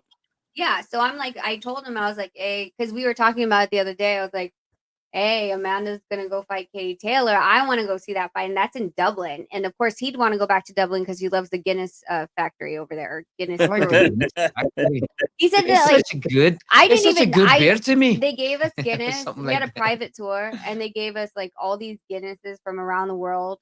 That's only to certain sections of the world. MW, hold on. This is funny. I'm about to educate you. Hold okay? on, no, wait, okay, calm down. You want a beer? No. He said you are a weight bully, though, Nonito. What? Even 118. Okay, so have you ever tried to make a weight, my brother? Have you ever tried to say, like, if you were 150 and you try to make a 130 pounder, how do you feel? You feel like shit. You ain't got no power. You ain't got nothing. You're vulnerable. So why do you think Bevo don't want to go to 168 when he know he can beat No, he said he Canelo? wants to go to 168 now. But either way, like, listen. Hold on. Okay. So all I'm saying is people that don't understand what weight bullying is, you don't understand because you never cut weight enough to understand that it makes you weak. Now, if I can make 112, because I can make 112. Please No, no. I'm just saying I I know. can make 112. But guess what? Why do you think I moved up in weight? Because I felt vulnerable. Every time I got hit, oh man, it hurt so fucking bad. Mhm. I felt like I was gonna go down every time I got hit in that stomach. I was bleeding when I was peeing because I just got caught with it with a body shot, and I was bleeding when I was pissing. I was pissing blood. Why? Because my body was vulnerable. My body was weak. So if you're saying that weight bullying is a fact, then people should do it more often. Why can't they do it? Why ain't Haney coming down and you know what? I want to beat everybody 135 and everybody else because he can't. It hurts when you go down in weight. So for all those people that think weight bullying is a thing in boxing, guess what? Newsflash: I can be good for 2 to 4 rounds, but the rest of the rounds of the 12 rounds, I'm vulnerable. That means I'm weak as hell. I'm getting tired. I am not at the right place So weight bullying is not a thing, my brother. So to you, educating you, and if you got a question with it, weight bullying is not a damn thing, because if you make the weight, it's either you're going to be weak or you're going to be good, but you make the weight, you do it right. And why people don't do it enough is because it sucks and you're vulnerable and you're weak. Well, I think it's just people forget, like, you're acting like any of these 118 pounders walk around at 118. Like, everyone cuts weight. Everybody, look at how much Inoue made, stepped in the ring the same night that they fought. They were all around the same weight once So- they rehydrate. Hold on. Yeah. They're all like, you were, I think, 129 the night of the Inoue fight on both times. Yeah, he was way heavier than me. And he was like 130, 131 maybe. But it's not like this huge difference when it comes to, like I said, they don't walk around 118. No one walks around at 112, 154, 147. They don't So, walk around that. Another question, right? He's saying your punches feels worse though to those little guys. Not really. That's the thing. What I'm trying to tell you is you get skinny and you don't feel those up because you're training your body to be skinny, to be at the weight that you're fighting. Now, let me give you this. Why was what's his name? Eubank, supposedly the bigger guy, couldn't really be imposing his size because he trained so much to lose weight that his body was weak. Do you understand now? People said, "Oh yeah, Eubank should be the bigger guy," blah blah blah, or anything. The bigger guy supposedly this and this and that, but they go down in weight. Now, another example: Cotto Pacquiao. When Cotto dropped down to the catch weight, he wasn't strong, and Pacquiao got him right. When De La Hoya went down to catch weight with Pacquiao, he should have beat Pacquiao, but he couldn't, right? Because he was vulnerable, he was weak. So when people drop down in weight, doesn't mean they're the bigger guy. Doesn't mean that there's a stronger guy. Yes, they could be the stronger guy in the first 2 rounds, but it doesn't matter because when it comes down to it, you guys weighed in the same weight, and when you guys hydrate, you can only hydrate as much. I'm going to be controversial. Yeah. Like, if we're talking about weight bullying and we're saying, oh, well, these guys shouldn't.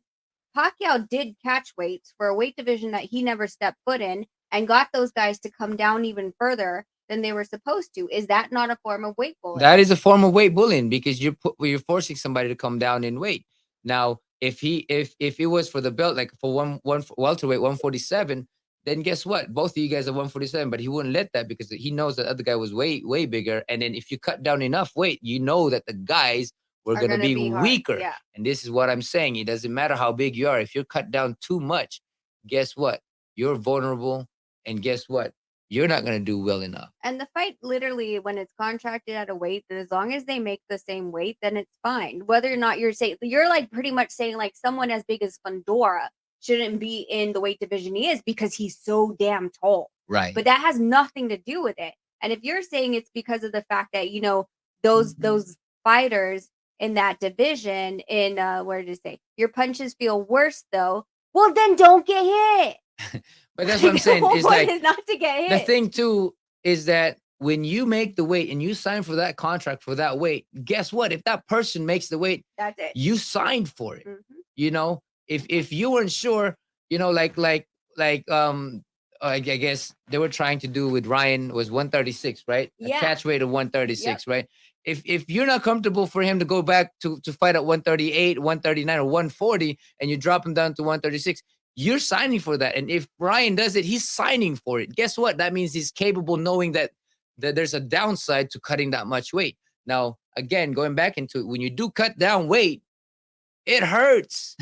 That's why people don't go and stay in the weight for a very, very long time. Because they can't make weight. And if they do make weight, it hurts them and they're going to go down easy,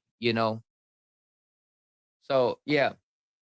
That's why I asked if like what you walk around with, and it's like, nah, it's like you're not. I mean, you're not big. You said it was 135, so it's like, no, you ain't a weight. That's I don't know if this dude is trolling or what, but so. No, I mean, but it's good because I get to talk about this weight bullying stuff because it doesn't exist. It's because I don't know how you're making 118 now. In fairness, well, I'm making 118 because I'm disciplined. I'm making 118 because I have I'm very skinny. I'm just tall, but I'm very, very skinny. You know, I mean, when I started boxing, I was 103 professional. When I started professional, I was 103. I couldn't get no fights. You know, so I had to move up in weight. So yes, for me, okay, so let's go back to hydration too as well.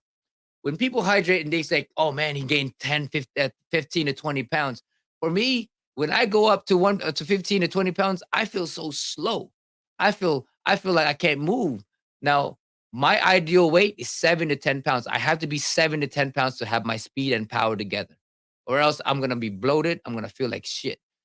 So again, that all comes down to personal preferences in the body as well. But for me, that's how I am. Makes sense. If you can make the weight, you can make the weight. Bottom See, line. I'm not weakened because truly, if I had problem making the weight, I wouldn't be able to go down in that weight, and I wouldn't sacrifice my ability to fight when it's making me weak. So for me, the only reason why I'm so strong in it is because I do it properly.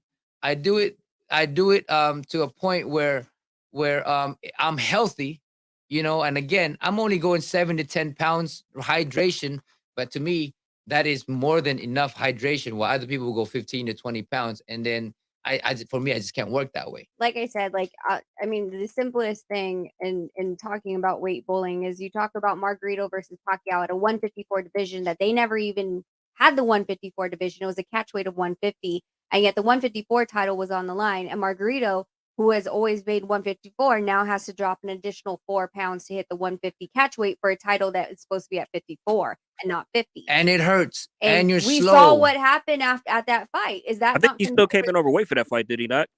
No, he hit 150. Did he make weight? Yeah. Okay. Yeah, he made weight. I mean, but he was significantly heavier than Pacquiao, though. He was significantly bigger. I know that. Yeah. I think Pacquiao came in at 45 that weigh-in. Okay, So got it. there's a 5-pound difference during the weigh-in, and but the catch weight was at 150. So And Pacquiao still battered him. Exactly. So because of the fact that you can't play both sides and be like, well, you're weight bullying, and then you see fighters come down and then also turn around and go, oh, well, he was drained.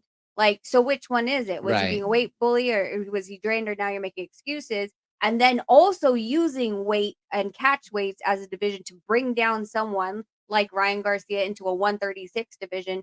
Like, you can't say that that's not playing with weight. But this is another one. Eubank Jr. was a good example of the drastic weight loss will do, in my opinion. And that's why there's no such thing as weight bullying, because he was the bigger guy and he got knocked out by somebody smaller than him. So that's what I'm saying is you can't play both sides of the game and say I'm weight bullying somebody when I'm healthy at it, because I'm about 135 at the big. When I start trading, and I haven't really started trading yet, I dropped down to 129. That's only 11 to 10 pounds into my weight class, and that's how much I weigh going into the fight. I think you're looking at people who literally like drop 60 pounds, 40 pounds, 20 pounds. Like, this is not even what we're talking about. You're honestly uncomfortable with the fact that Nonito's tall. Now, if that's what you're uncomfortable with, at 122, Nonito fought some guy who was 5'11"? Who? No. Oh, the guy I fought, what's his name? Matibula. Yeah. He was 6 feet tall, 5'11", 6 feet tall, man. He was, wow. And I dropped him. I broke his jaw. He was able to survive, but I hurt him so bad. But point is, it's not the size of whatever you. It's not the size of the dog in the fight. It's the size of the fight in the dog. I was gonna say that. Earlier you brought up. You're gonna mess that up if you. I was gonna mess it up. I was gonna do it the wrong way. I was gonna be like, yeah, that's what she said. That is like earlier you brought up. You talked about Fedor. It's like, okay, he's 6'5", and the guy's he fights at like middleweight. Well, he doesn't have the type of like body mass to fight at a higher weight probably right now. I mean, the highest he could probably go is maybe 160, 168 at best. He can't go to heavyweight. He can't. He can't. Yeah. He's not. His body mass doesn't equate. Like, he's not big enough for that, even though he's taller. That's the thing with me is I've always been tall, but I've always been very, very skinny. Yeah. So like height that doesn't matter. It's like height doesn't matter. It doesn't matter. There's no like consequence to a person's height. It's like it's their body mass, their density, their bone density. It's like everything on like Height has nothing to do with it. Yeah, height. I don't get what this guy's saying. It's driving me nuts. I don't either. What I'm saying is you don't see handicap from weight loss, which means that he's not being a bully. This is natural for This him. is my natural weight. That's the thing, is this is my natural weight. Now, for me, going down to 115, I can make the 115, but am I willing to drop all of that? Hell no. I'll go down to 115 for one fight to get my title, to be a 5th division, and then go back to where I belong, which is 118. Ooh, T Orlando dropped the super chat. And after we do this is a good question. This is a great question. Hey, hey, hey, hey, hey, hey, hey. That's me motorboating, right? I like that. Y'all made it rain. I like that. I made that, you know. So T Orlando Pearson said, "You don't think Spence, Haney are bullies? 100% not, man. If you can make the weight, again, there's two sides of it. You can be a little bit bigger, but you don't have stamina to do it. Are you willing to do it? You know, that's the question. But yeah, go ahead. Go ahead. You have a great explanation when it comes down to this stuff. What? About Spence and Haney? About Haney and Spence, and then making. I mean, like I said, like I mean, in the biggest in the fights that I've had, even when I was I would fight at 103. Then the next division was 112. The girl at 112 that was fighting for Team USA was about my height, and she was fighting girls from China at 6'2". So like the girl made weight. There's nothing you could say about it. Yeah. And I feel like, you know, like there's like that like I said, that guy saying he's kind of, you know, messing himself up with his argument. No, but let's go back with T Orlando. So Spence, I don't think Spence is a bully in the weight bully, is because he can make the weight. You know, again, when you make the weight, if you're cutting a lot of weight, you're vulnerable. Body shot will take you down so damn easy. And you're enduring. Yeah, I think when it comes to Spence though, it's like he blows up in weight so much. Because I remember like before the Sean Porter fight, he ballooned up to like 190. There's some crazy shit like that. I mean, that's what they did back in the days, you know, with Fernando Vargas, you know, when he fought at 147, but he goes up to 190, 2000. What's his name? They call him Ricky Fatson, is because he goes up to 200 something. Now, I guess the question is what people are not understanding is like, is that natural? And when you look at boxers, because they feel so deprived during camp, right? And they're cutting and they're not even just cutting, just eating healthy, right? Without all the added crap on top. Once they step out of that ring, dude, they're eating full pizzas. They're indulging. That's exactly what I was gonna say. It's like they don't. They not natural. Like they don't naturally do that. Like if they were just a regular person that, you know, just eats on a normal basis of just with a healthy mindset, no, they're not going to jump up to 190. But guess what? They're in a celebration mode. So they're going to eat, they're going to party, they're going to drink, they're going to do whatever. They're not in the gym. So now you're not even just taking the fact that their caloric intake is so much higher. You're also taking away the fact that their energy expenditure is gone. They're not in the gym. I'm telling you, man, I've seen a lot of people, like, say, for instance, right, on my last week of sparring, when I used to cut down to, I don't know what it was, 112, 115. You know, even now, when I'm cutting down to 118, my last day of sparring, I get beat the shit out every time because I have no damn energy to think, because I'm cutting down weight. You know, I don't fight that way, but I got to gain the weight after that, but my body gets smaller, right?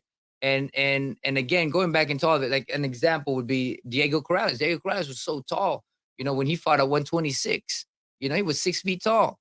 You know, he fought at 26 and he was beating everybody. He fought at 130, was beating everybody. And when he went up to what his height should be at 147 or 140, 147, he got his ass beat. T. Orlando asked, why not have same day weight? I don't mind doing that. But people are, you know, everybody got to move up in weight. That's the thing is either they're going to drop that weight, they're going to stay there. You know, like back in the days, they did that. I don't mind doing that because for me, I'm still going to be a 118 because I can be a 118 and gain that weight about 7 pounds where I fight at 7 to 10 pounds. I'm going to be like that at the night. If I weigh in the same day, I'll be fine. Yeah, but for a lot of people that cut weight, they can't do it. Con Shonery said the ping ponging is tough on the body. 100%. Yes. And that's what I'm trying to say is like, you know, like, listen, if they stay like how Nonito is, where it's like, you know, after the fight, yes, he has his favorite meals and he chooses what to eat. But then we're not in camp right now, and yet you just heard him. Hey, Dad, pick me up at 12:30. I'm headed out to the gym. Like, Yes. Yep. you know, this is a constant lifestyle. Right. So we can't make the excuse for anybody who is, you know, decidingly choosing to overindulge because they know the work they're going to have to put in. And it's a double, triple time effort, in addition to the fact that they're screwing their metabolism by doing this. Conshonere said, unless they decide to go B-hop, maintain fight weight at all time. That is true, Conshonere. Yeah, because like see, like a lot of these doctors, because a lot of these boxers nowadays, like what they do is like when it's like like when they only get into shape when they have a training camp or just or before fights, like they it's pretty much they go into the fat camp more or less. Yeah, and then like when they're not fighting, it's like they're not training or exercising at all, really. Right. It's not even like you said. It's not you're not in training camp. You're in fat camp. Fat All camp. you're doing is trying to lose Broner, weight. Broner camp. Oh my god. Jeez. How much? Oh. Oh man, he was pretty around, you know, when he started. So yeah, but I mean, technically he's supposed to be 1 month out. I know the fight's probably not going to happen, but I mean, Broner's always been really short. I think he's shorter than me. he is shorter than you. I remember seeing each other. I'm kind of done with Broner. I'm kind of done with that guy. I just You know, there's just a lot of things, you know, when it comes down to it. Broner in the KFC gym. Hey, KFC ain't got nothing on Popeyes. Ain't got nothing on Popeyes. I'm a church man. I'm a church chicken, brother. I've actually never been to churches. Can you believe that? Oh. Hey, I'm gonna go with Jollibee too. You gotta try the Filipino fried chicken they have. Yeah, they used to have a Jollibee's right next to my house. I mean, it was a few blocks down from where I lived. There you go. See, and it was, you know, it was good stuff, man. The fried chicken is pretty good. Adrian Broner says he's 5'7". He's not 5'7". Hell to the no, to the no. No, y'all were. I remember when we saw him at a fight. No, he's not. When He's not. it was Andre Ward and it was at the Oracle. Yeah. And he sat 3 seats down from us. You were taller than him. He's not 5'7". Yeah, no, he's not. Well, that's what it's listed as. A lot of people list themselves up, you know. What are you rounding up? Yeah. See, all of the boxes said Jollibee is the shit, man. Yep. See, 100%. Oh, man. sorry, Joseph Heron's on here. How did you not ping me and tell me? Oh, my bad, Hey, Joseph. What's up, dude? Oh, Rachel and Nonito, two of my favorite people within the boxing community. How are you guys doing? And Brother Jay, how are you, my friend? Brother Joseph, man, long time no hear. Yep. I tell you what, and look, for the record, guys, Jollibee changed my life when they moved into San Antonio. I love me some Jollibee. I love me some mango peach pie. Oh, that's beautiful stuff, man. I love Jollibee. And you know what's funny? Every time you go, all of their employees greet you with a smile and say, "Have a jolly day." How can you not love that? Have a jolly day. Did they really say that? Oh, man. Yes, they do. That's awesome. I love Jollibee. I love Jollibee. That's my favorite. Now, look, and this is someone who grew up with. And look, I'm sorry, and this is someone who grew up with Church's Fried Chicken. I'm from San Antonio, Texas, where it all began, right? Yeah. And I'm sorry, Jollibee is just the crispier, tastier fried chicken. Yes, that's it. Yes, you know, for me, Church was good, and then Jollibee, you know, I grew up with it, so you know, but I love it. The kids love it, you know. So I'm gonna make you go over there today. Watch, I'm serious. Look. Let me ask you something, Nonito. Living the Spartan lifestyle like you do, can you even eat that stuff? Like, how can you even crave that fried food anymore, or do you just not have an appetite for it any longer? Oh, dude, I love the fried stuff. I love the bad stuff. Man. You name it, man, I'm there. Yesterday. No. Yes. 2 days We ago? had churches yesterday. There you go. Yesterday or 2 days? Oh, okay. Big question. What's your favorite side item from churches? Well, I mean, aside from the biscuit, I do like the I just like the biscuit. My favorite's fried okra. What say you? Yeah, my son. Oh man, they love the fried okra. Fried okra, the corn. You can't go wrong with the corn. I love the corn. So Yeah, But yeah, corn is great too. But yes, the fried okra is the bomb now, isn't oh it? man, oh man, really so good. so now we're talking about greasy fried food, right? Let's go back to the same day weigh-in theory. In my Yeah, opinion, there are, and once again, this is kind of a growing movement. There are a lot of trainers, especially ones who used to be old school fighters, like my brother James Gogi or like James Buddy McGirt. They would love to see same day weigh-ins implemented.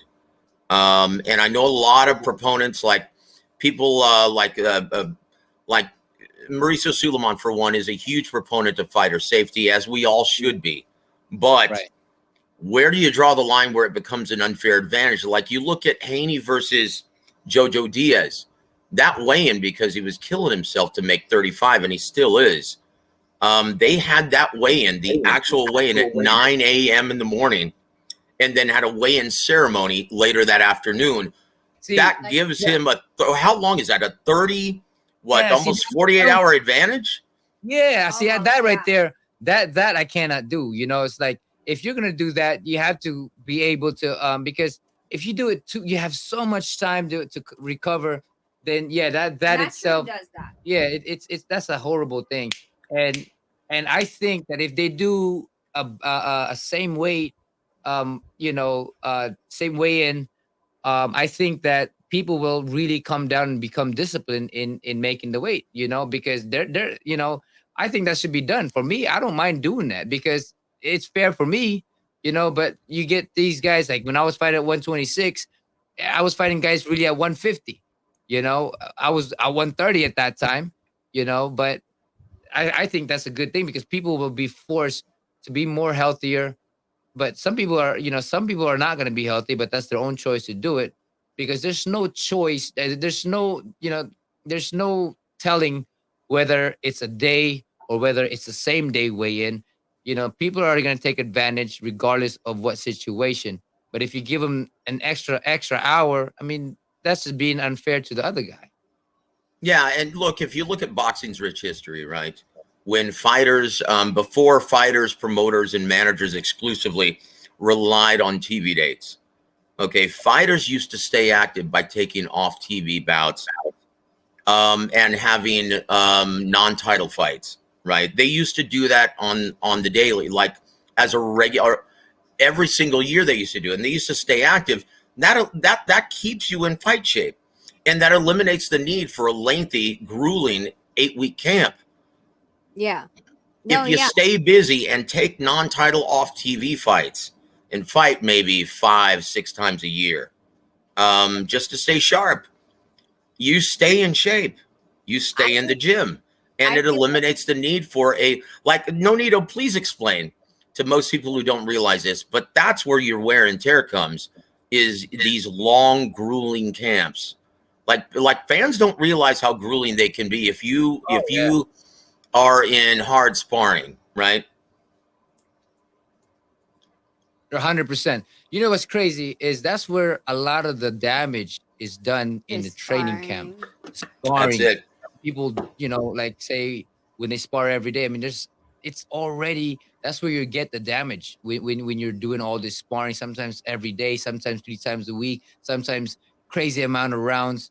When you're only fighting for 12 rounds, they're going 20 rounds or something like that. It's just crazy to They're me. doing it 5 days You a know, week. and sometimes you do it every day. Oh, I mean, Joseph, I did, before I forget, I did that calculation of a 9 a.m. weigh-in and a 9 p.m. the next day step in the ring, 36 hours.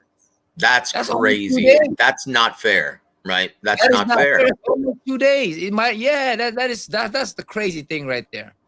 Yep. That's silly. And and once again, if you stay active, take these non-title fights off TV, fighting for the gate, just in between these very rare TV dates, right? That eliminates the grueling, long, lengthy 6 to 8 week camp. You don't need it if you're staying sharp. You just need maybe a couple weeks of sparring to just stay sharp, get your timing down. Yeah, I That's mean, it. for me, I'm only sparring twice a week. One Monday and Friday, and sometimes if I don't feel like doing it, I do it just once a week. As long as I get that strain of getting up to that level of heart rate. You know, I don't need to do it every day or every other week, or every other day, you know. So, but I do believe that when you keep yourself in shape throughout the whole year, like, you know, like with me, I haven't trained much, you know, but I look like I'm already in shape. I'm ready to go out there if I need to, you know, because I keep myself in shape, but I'm not into the sparring mood every Not into time. sparring shape. Yeah, but I'm Like, well, training not a sparring lot. shape. Yeah. Yeah, So so when I go back into sparring, that means I'm getting ready for the fight, you know, yeah. but that's the only time I'm sparring is because I'm getting ready for the fight. But Joseph, that's what we were saying is that most of these people, like along one of the conversations we had when he was going from 112 before was, you know, when he overindulged was like, so what do you do for a living? And he's like, you know, I'm a boxer. I was like, okay, so why don't you act like it? I was like, you're a professional Yeah, we boxer. I'm like, exactly. is this your career Because that was or me back Peach in and the day. Rachel. Yeah, that was her. Joseph, I don't Yeah. freaking hold it back. I'm like, if Yeah. this is your career, what the hell are you So doing? that's what she kept Tell telling me. Batting up. I would eat everything. I wouldn't train until I got a contract that I should be fighting for this, you know. And then when I fought, because I was doing that type of style, when I fought, I think it was Walters, I only had about 5 weeks of training, and I was training for, you know, fat camp because I was gaining a lot of weight. That's it. You know, when I worked with the Mountain Steward, he told me a story about Nassim Ahmed when he was going to prepare him for Marco Antonio Barrera.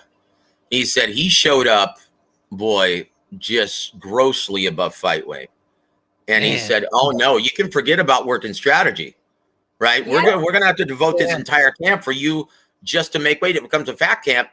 Because you can't work on strategy because he's not going to be able to execute it with that body. And people don't know that. Fans don't realize that. And that's why he knew. He told me he knew as soon as Nassim showed up to the Kronk. He said, yep, we have no chance to win this fight against a hungry, young, very good fighter like Marco Antonio Barrera. I remember that like it was yesterday. He was walking. Let me see. Emmanuel was walking out the gym and asked, "Hey, Emmanuel, how's it going?" I'll find him. He goes, "Do you like what you see in there?" And he said, "No." Yeah, that's one thing. Emmanuel, boy, he didn't trim the fat. He just told you exactly how it was. He didn't sugarcoat anything. And if he didn't like something that you were saying, boy, he would let you know about it. The persona that you saw on HBO, that was not the Emmanuel in the gym or behind closed doors. Boy, he would tell it exactly like he was. And if he said something, it was the gospel. He knew what he was saying. And you know, I miss Emmanuel every day. He was the best. He knew everything about the sport, promotions, management, training fighters, and yeah, it was just a joy to be able to speak to him every day. Miss him so much. I mean, he was one of those guys who had a lot of integrity and love for the boxing. You know, that was his life. That was everything Emmanuel put his passion into was boxing, and he trained people. I mean, that's something that the old school ways were just. You gotta love those persona, man. Those personas were just they were just boxers. You know, they were just boxing. Yeah. People who just love boxing. Boxing through and through. And not very many people know this. Not only did he have 2 houses where his fighters would live, right, while they were in camp, he would also go to the grocery store every morning, pick out their menus, pick out the food, and he would cook for every single one of his fighters. He wanted to see everything that they were putting in their bodies while they were training with him.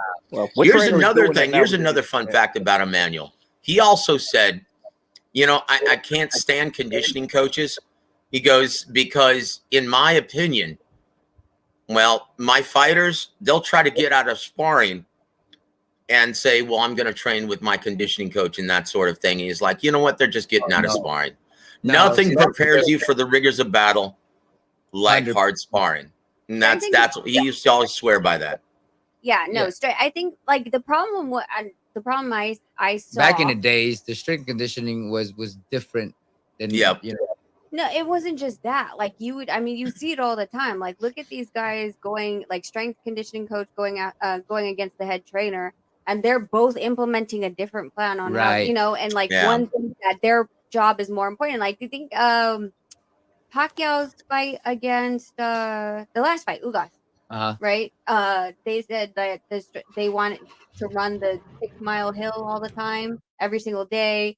And then they're like, no, he needs to pull it back. He's like, well, he needs to run or something like that. Like there's a disagreement on the amount of time he was spending on strength and conditioning. Yeah. We only do strength and conditioning twice a week. Well, the thing, and for 30 to 45 but the thing minutes. about the it, rest though, is boxing. Yeah, the thing about it is and Emmanuel's true and through right with this one, is you have to implement sparring. Sparring is the best Yeah, there's no way that we would do preparation that you can have for a fight. But you don't want to do too much of this because you're not there to damage yourself. And this is how a lot of amateur boxers in the past, in my time, got injuries, and all the fighters that go into the fight that got injured, a few of my friends did, because they trained like crazy, they sparred like crazy, and they got damaged by it. Mhm. Yeah. Yeah, and you kind of still see that around with some of the old school trainers. Like it's like, hey, all right, so we're on our 4th day of sparring. I'm like, what do you mean you're on your 4th day of sparring? Like literally, like there's people like that here in Vegas, and it worries me for them because they're young and they're coming in. Like one of them like came into gym for Nonito on Monday and Friday. Okay, so he would spar with Nonito probably 4 to 6 rounds, and then there was one Monday that I don't know what happened, but we missed up, or I think maybe he had his medical. So we're like, hey, can we move it to Tuesday? He goes, no, Tuesday I'm going to this gym to spar with this guy. And we're like, Wednesday? He goes, no, I'm going to this gym to spar this guy. He's like I'm every like, day wait. sparring. It's And so so crazy. I'm knowing that we Wow. have Monday, Friday, and he just told me he's doing Tuesday and Wednesday too. So 4 days a week, he's sparring with heavy hitters. He's not sparring with like just some pillow-fisted guys or guys from the amateur. He's sparring with professional like boxers, top 5 at least, some of them world champion. So that's taking an effect. Yeah. Even with 16-ounce gloves, those punches aren't downy soft. Yeah, Right? no. Hassam Ahmed, my head coach, went off on the entire gym after some of the guys tried to take each other's heads off in sparring. That's the thing, is that in sparring, that's what you do. That's where you gotta learn how to protect yourself. You're not gonna get better if you're not being challenged, and that's why you limit sparring. If you have a Monday you spar and it's a great sparring, then go and spar on Friday. You don't need to do it every day. And then sometimes, and then if you did a great job on Monday sparring, but you got hit a lot, you don't need to spar on Friday. Make sure you have that longevity, that recovery for your body, for your brain. But I understand in the gym, that's how you're gonna get better. That's how I got better, because it was always kill or be killed in the gym, and I didn't want to get hit with it. But you gotta learn to listen to your body. If you're sparring and it's a tough sparring, you went 10 rounds and you got hit in those sparring. Sometimes I'm sparring, I got 10 rounds scheduled, and I went 4 rounds or 5 rounds. I'm like, man, I'm getting hit too much. I'm like, all right, guys, I'm done with sparring today. I appreciate you guys coming. That's it. I'm gonna listen to my body, because you know what? I'm not there to win or lose in the sparring. I'm there to take care of it, emulate, and get ready for the fight. And so when I'm ready for the fight, I'm good to go 100% mentally, physically, going into the fight. Well, and I think the best coach also like realizes and communicates with his boxer, right? So for example, if the Monday sparring, you're getting hit with a bunch of jabs, and you just keep getting hit with this jab, and for some reason you can't dodge a jab. Okay, well, we could either try again on Friday, or what we could do is do situational sparring, where guess what? The guy that you're a sparring partner, he's only going to throw jabs, and Nonito, you're only going to throw jabs. You have to evade his jab and not get hit by his jab, because apparently that was something that was bothering you the last sparring, right? So situational sparring I like, because now indeed. That's the T word, gotta vary the density of the sparring. It's not so much, you gotta have a sparring that you have to go all out. And then, like she said, we have situational sparring. I call it drill sparring, where we work on, like, say, you're gonna throw a jab, and you only have to throw that jab and have to miss, and have to counter with the right or counter with the hook or whatever. But that's all I can do, right? And then in the next round, I throw the jab and you do the counter, and then the next round we'll just do body shots. So all of that stuff, it's still pretty good. but we're limiting ourselves to discipline our mind that if we want to focus on the jab, we'll just use the jab. We'll just use the jab, and that's it. If we're working on the body shot, we'll just work on the body shot, work on the body shot. So your mind is focused what you want to do. So you listen to your corner on the So it day of the becomes muscle memory. it Yeah. becomes muscle memory to hear, to listen, because some guys I would do that and then they'll throwing all kinds of punches. I'm like, oh shit, I forgot. Like, yeah, you're supposed to jab, bro. Jab. You know what I'm saying? So that in itself helps out a lot in To terms of focus it down, yeah. especially if he has a different weapon against. So what the guy has a jab and he only has body shot. He has to be able to get the guy to throw a jab and lean in a certain direction. So then that opens up the body shot for him to throw. You can't just randomly throw body shots. No, you have to set it up, right? Knowing that he has an offensive and a defensive jab, he has to be worried about. One punch leads to another. Yep. Yep. That's what Emmanuel used to stress all the time. One punch leads to another. And, towards the tail end of his life, and that's when I spent the most time with him, he couldn't stand it. He used to tell us, because that's when Mayweather was the biggest star of the sport by far. And all of his young fighters were influenced by Floyd. Everyone wanted to be Floyd, right? Mm-hmm. And so they would be slipping punches in sparring, and he would say, look, if I see you slip 2 or 3 punches and not return fire with a hard counter, I'm going to make you run around the block until it gets dark. And he said people became enamored with just making fighters miss and not working on hard counters. He hated that. He said, look, the way you spar and the way you work in the gym, that's how you're going to look in the fight. Yep. 100%. That's it. Yeah, because why do you think we're doing this? Yeah. Yeah. Same thing with her. Like all of our strength and conditioning, you have to use those muscles inside the ring. If you can't create a strength and conditioning that does not allow you to utilize those muscles inside the ring, then don't do it at all. No, Nito, let me ask you something, sir. And this is, and so far this has been really great educational stuff. I love it. You guys are so smart, and your experience is amazing.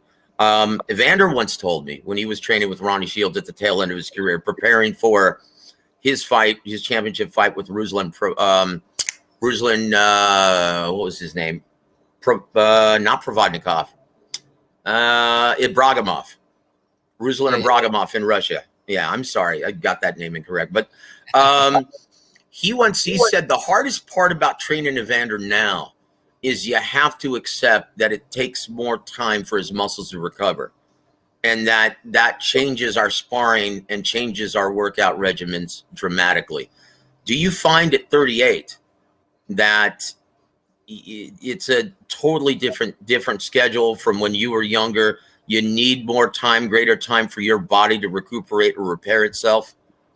Well, for me, this is why I changed my ways of training into recovering more, and more like half and half. I have to have a great recovery system while I'm training as hard, but you won't get sore if your body's used to that tremendous workout. If you just come in there and you go back into it and you go 100%, you're gonna be so sore. For me, I never got to a downtime is because my body was always ready for the strenuous work. Tell you what, you're a unicorn nowadays, Nonito. That's right, man. That's right. You're a rare breed. Dude, you're an all-time great, man. And it's gonna really, you know what? Absolutely. It's funny. James Leha used to tell me, like when he was active, he used to view getting ready for a big fight. He said the way I would get my mind and my body through it is I used to think like this: I get paid to train. Fight night is the fun part. That's when you get dressed up, the lights, the camera, you see all your friends in the crowd. But the grueling part was camp. And he said the only way he would mentally get through it and physically is by telling himself, this is what I'm getting paid for. I get paid to train. That's interesting. I think that's interesting because you see a lot of those stuff now. And I think I became a gym rat where I switch my brain into loving what I'm doing. Right now I go to the gym. I'm like when we go on vacation, we feel so lost if we don't work out. I gotta work. and I love working out. And I think that's the biggest difference, because we tell ourselves, whatever you tell yourself constantly, you become a part of that idea. Because I used to hate training, because that's what I was told. I love the you gym. know, and then I Mm. meet this person right here, and she's Who? always constantly training, and everywhere we go, from all the By the vacation. way, I'm like, the Nito Rachel, sorry to interrupt. I got to jump off now. Thank you guys so much for having me on, Joseph. Good talking to you, sir. Take care, brother Jay. Stay Thank blessed, yeah, guys. thanks, Jay. Appreciate you, Afro Samurai. Appreciate you, my samurai brother. Thank you. I will definitely be back. God bless you, brother. All right, y'all take care. All right, bye. Yeah. So I think it's like, it's just more so that like you said, like even when we were in Cabo for my birthday, like every morning, like there might have been one morning we didn't get up, Right. maybe, Right. but every morning, like at least by 9 a.m., 10 a.m., like we were in the gym. And I think that's the difference between why I don't get sore, is because I'm constantly in the gym. My body's Utilizing. yeah, because I did felt that when I started last year, when I went to all the convention, I kind of stopped training. So when I got back this month training, I was like, ooh, I haven't felt that in a very long time. Yeah. I'm like, ooh, I'm so sore. But I do love I do love the feeling, though. That's the crazy thing, because I miss that feeling. But I don't want to do it every time, because Now it sucks to go back. yeah, I don't want to go back. So once I'm training, I got to go back into it, because as much as I do feel that my body's working, I don't really like to feel that day where I'm like, man, I got to take my day off. You know what I mean? So for me, I think that's the biggest component in my longevity, is because I keep myself in the gym. You know what I mean? Yeah, you know what? That's you guys are very wise. and I'm being dead serious. And one thing that you stated that go ahead, sir. I'm sorry. Okay, this is what you got to do: is dance with us. Okay, go ahead. Ready? Hey, hey, hey, brother Jay Spade, man. Thank you again for coming out, man, and hanging out with us. You have a wonderful, wonderful day, bro. I appreciate you, man. I appreciate you, man. Yeah, Jay's a great boxing fan, very knowledgeable. Yeah. Awesome, man. You yourself, man, you have all this knowledge, bro. So, I appreciate you guys coming out here. God bless you, man. Thank you for saying that. And you know what, man? Covering the sport for almost 20 years, it does things to you.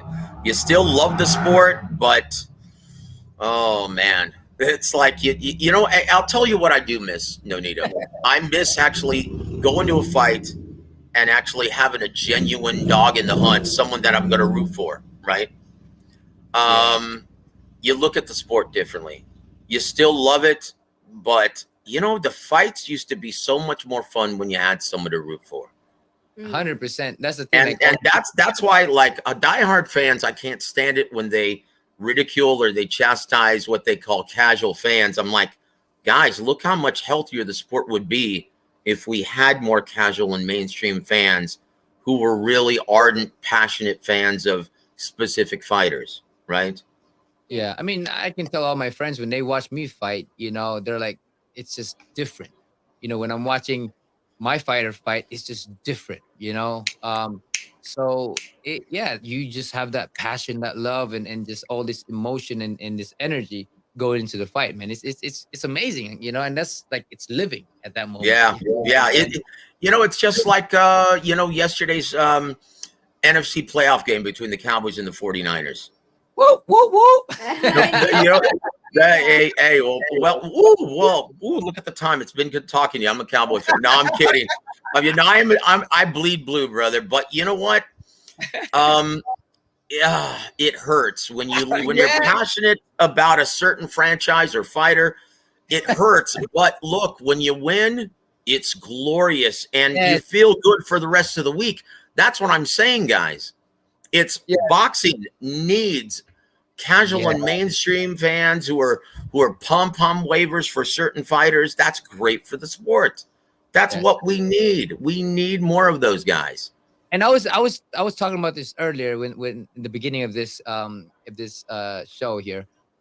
I was saying, looking at the fight between Liam Smith versus Eubank, and how many people watched the fight. I mean, what a great event that we are missing here in the US is, they love their fighters.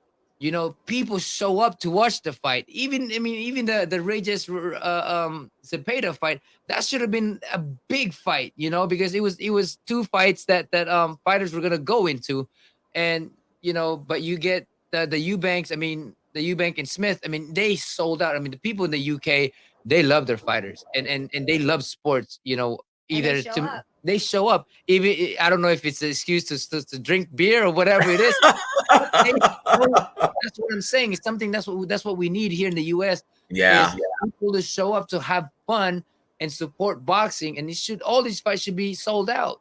Yep, that's it. Because you know what, you guys are still putting forth a brilliant product. It's so much fun to watch, and if you allow yourself to become a fan and really get into the pageantry of an event, there's nothing else like watching a big time live boxing match. There's nothing like it.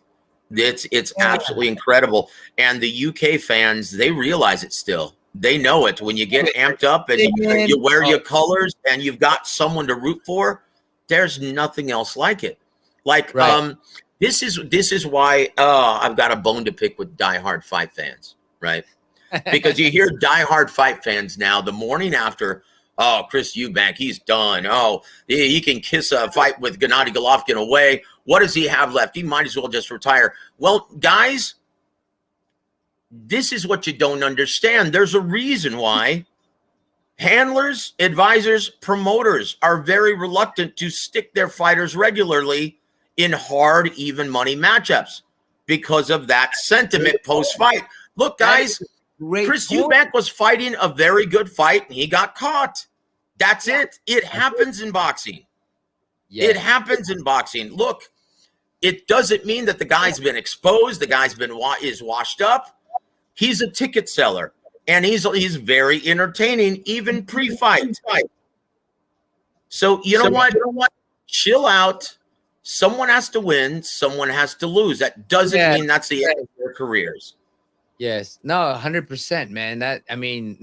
That's exactly true. You know, I mean, everybody has their own thing, but when you spoke about him losing the fight and it's like you give up, you should retire now. I mean, you know, like you said, this is why manager fighters and promoters are not willing to go on a big fight when it could be their last, because everybody's saying, hey, you're done. You know what I'm saying? That's terrible. That's terrible.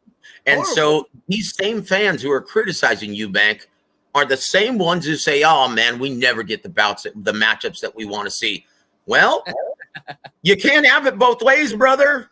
Yeah, no, that's a good point, man. Thank you for that. That's amazing, because like it's very, very true. And I hope that they see it, you know, they see it for what their opinions are, and to give respect regardless of what they felt it should be. Because if you want the fight to happen, you can't be complaining on, you know, you can't have that double standard, I guess, you know, like you said. You can't have it both. You can have it both ways. You know what? Respect these fighters, respect the craft. Look, and if anyone, and this is one thing I can't stand fans who throw out the ducking moniker. Guys like Nonito, guys like Tank Davis, guys like Ryan Garcia, all of these guys who step in the ring, they're fearless. This is what they do.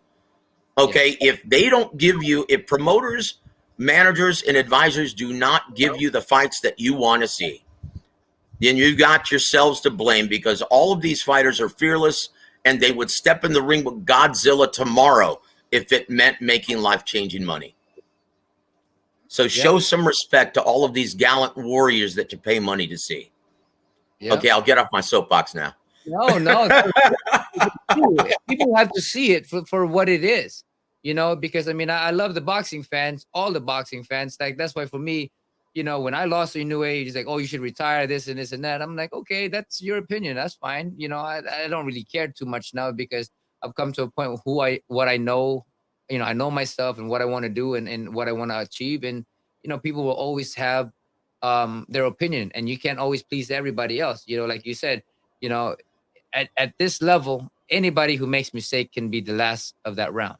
You know what I'm saying? So, how it is. This is how boxing is. Doesn't mean you're any less, you know. And that's why when they say about Eubank just need to start over, creating his foundation and in the way he fights, and understand what he wants to do, because he did look like he didn't really understand Roy's style, but he was trying to fight like it. You know what I mean? So I think that he needs to go back into the drawing board and be in the gym rather than show up when the schedule is there. Yeah, you know what? You're so athletically gifted, Nonito. Very few fighters can emulate all of those different styles very quickly, and it seems effortless when you do that, right? But in all honesty, every trainer and fighter tells you that, yeah, if you're going to try to implement something like the Philly shell or the shoulder roll defensive posture, right? You can't do that in just one camp. You can't perfect it in just one camp. It takes years, and it takes, first of all, you've got to be athletically gifted like Nonito, right? You've got to have those reflexes. Like if you got the reflexes and athleticism of, say, not to diminish him or disrespect, but if like Antonio Margarito, you can't even teach that guy the shoulder roll or the Philly shell, because he's not going to be able to execute it, and you're just putting him in a position to lose. So Chris Eubank, he seems to have the reflexes, the athleticism, but before implementing that and executing in a real fight against a world-class fighter like Liam Smith, well, that takes time. You've got to. Can you expound on that, sir? So it takes time, and it takes understanding of why you're doing it, the purpose of why you're doing it, not just because Roy's moving this way or doing this or doing that, but why you're doing it, right? So, for instance, when Roy does this, he's setting you up, right? And then when you throw, because he's getting you to throw a particular punch, right? So when I do that, I would get you to throw the jab by going this way, right? And if you throw the straight, I was already going this way. So you always got to look at those things, but you have to have a concept of what you're doing, right? So when you saw Eubank doing all this stuff, moving, he was looking at the floor. Yeah, it looked like a fish out of water, to be honest with you. In that situation, Nonito, why didn't he just tie his man up when he had nowhere to go and let the referee create that distance and separation that he needed? That's what I would say too. Why didn't he do it? Right? Jeez. Understand any of that, because he didn't know how to manipulate the distance. He didn't know how to manipulate the head movement. In that essence, he should have grabbed him. And I think maybe he was played by the press conference by getting pissed off by what's his name, by Liam Smith. That he is. You think his emotions possibly got the better of him during the fight? Maybe because he was saying that, you've never been with a woman, I never see you with a woman. So I only need 40% to be 40% on the day to beat Liam Smith. Yeah, I got you. So he didn't want to grab, and I think that played a lot in his mind, because he should have been smarter. And I don't know why he wasn't putting his hands up when the guy. It's common knowledge, when somebody's in front of you and you're not doing nothing, put your hands up, unless you're trying to set something up.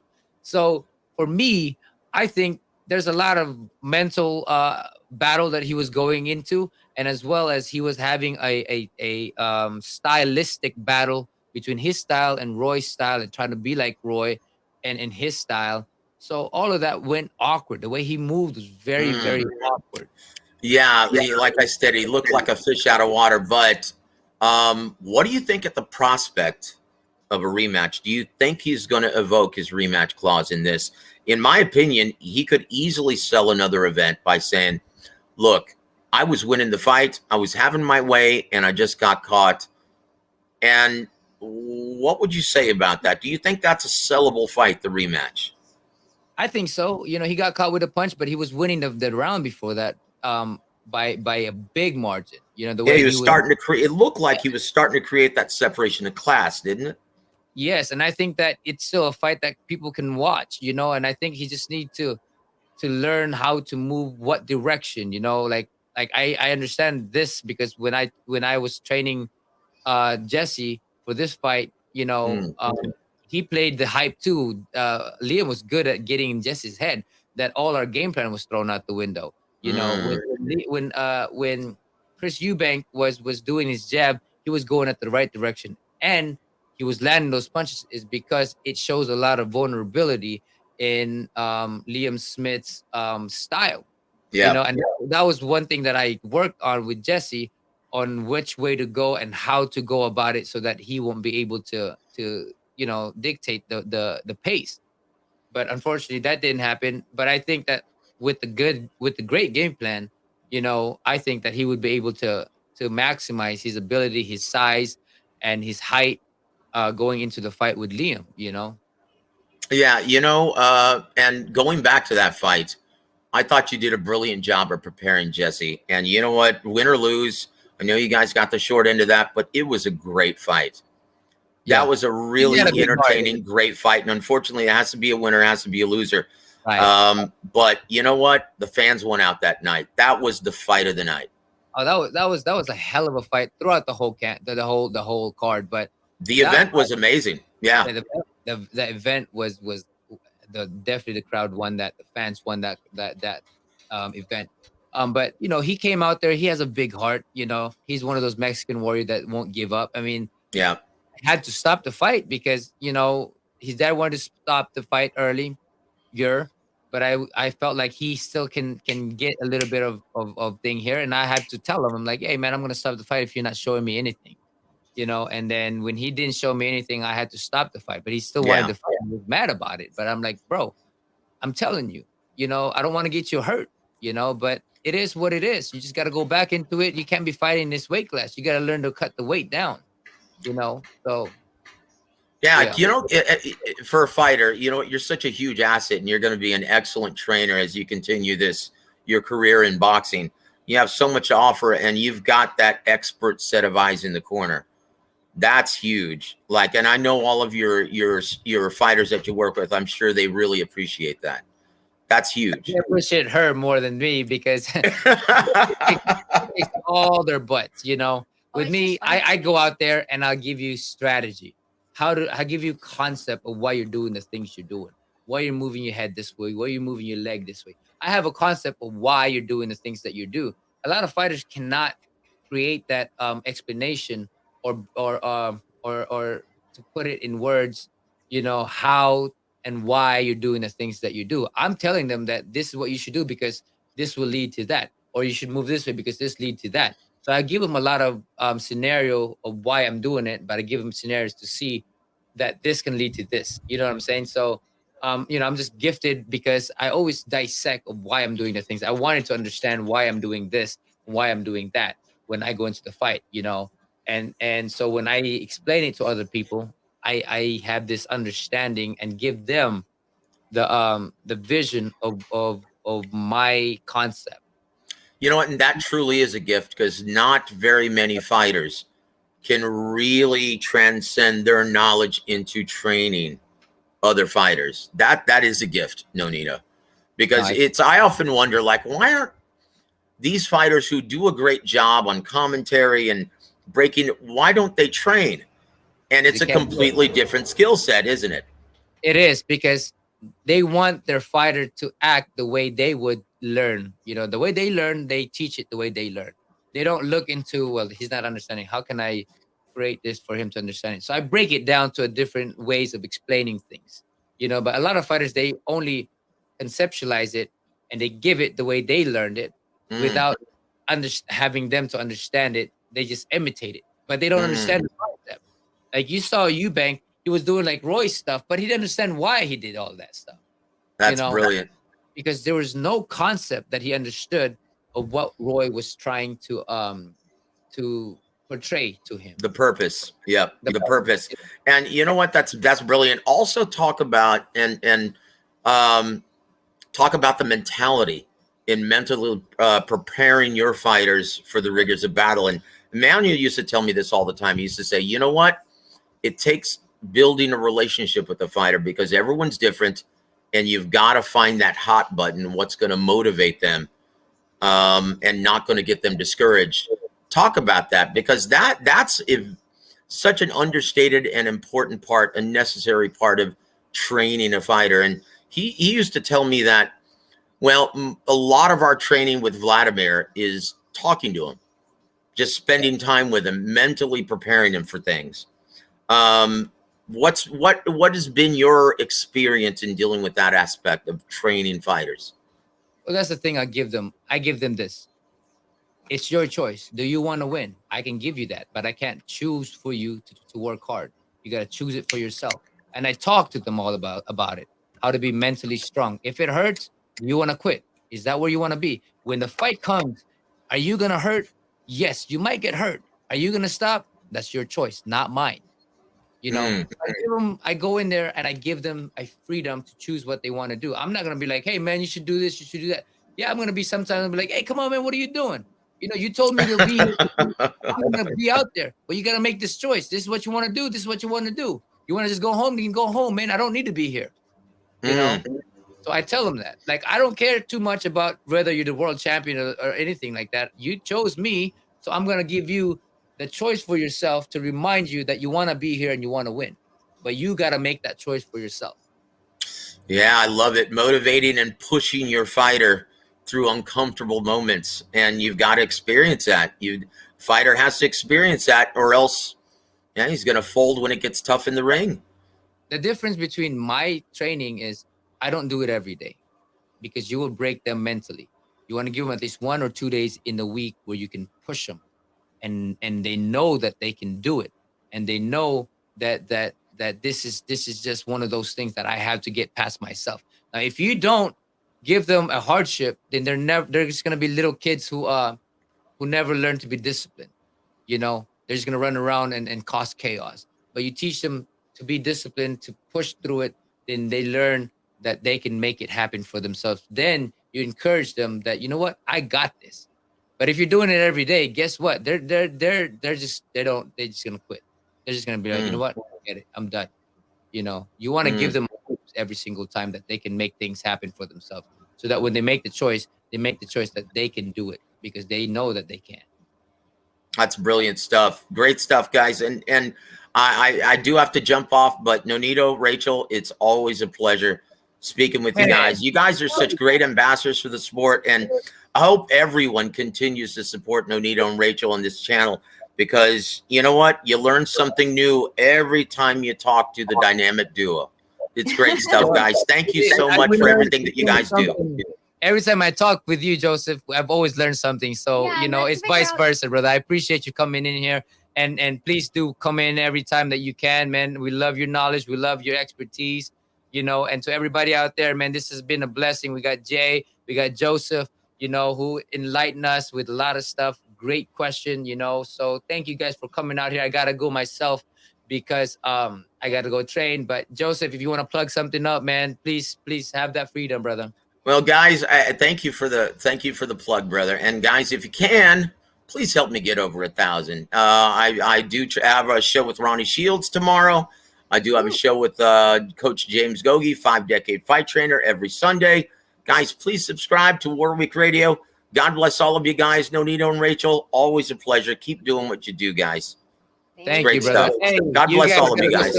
Subscribe to my man Joseph, man.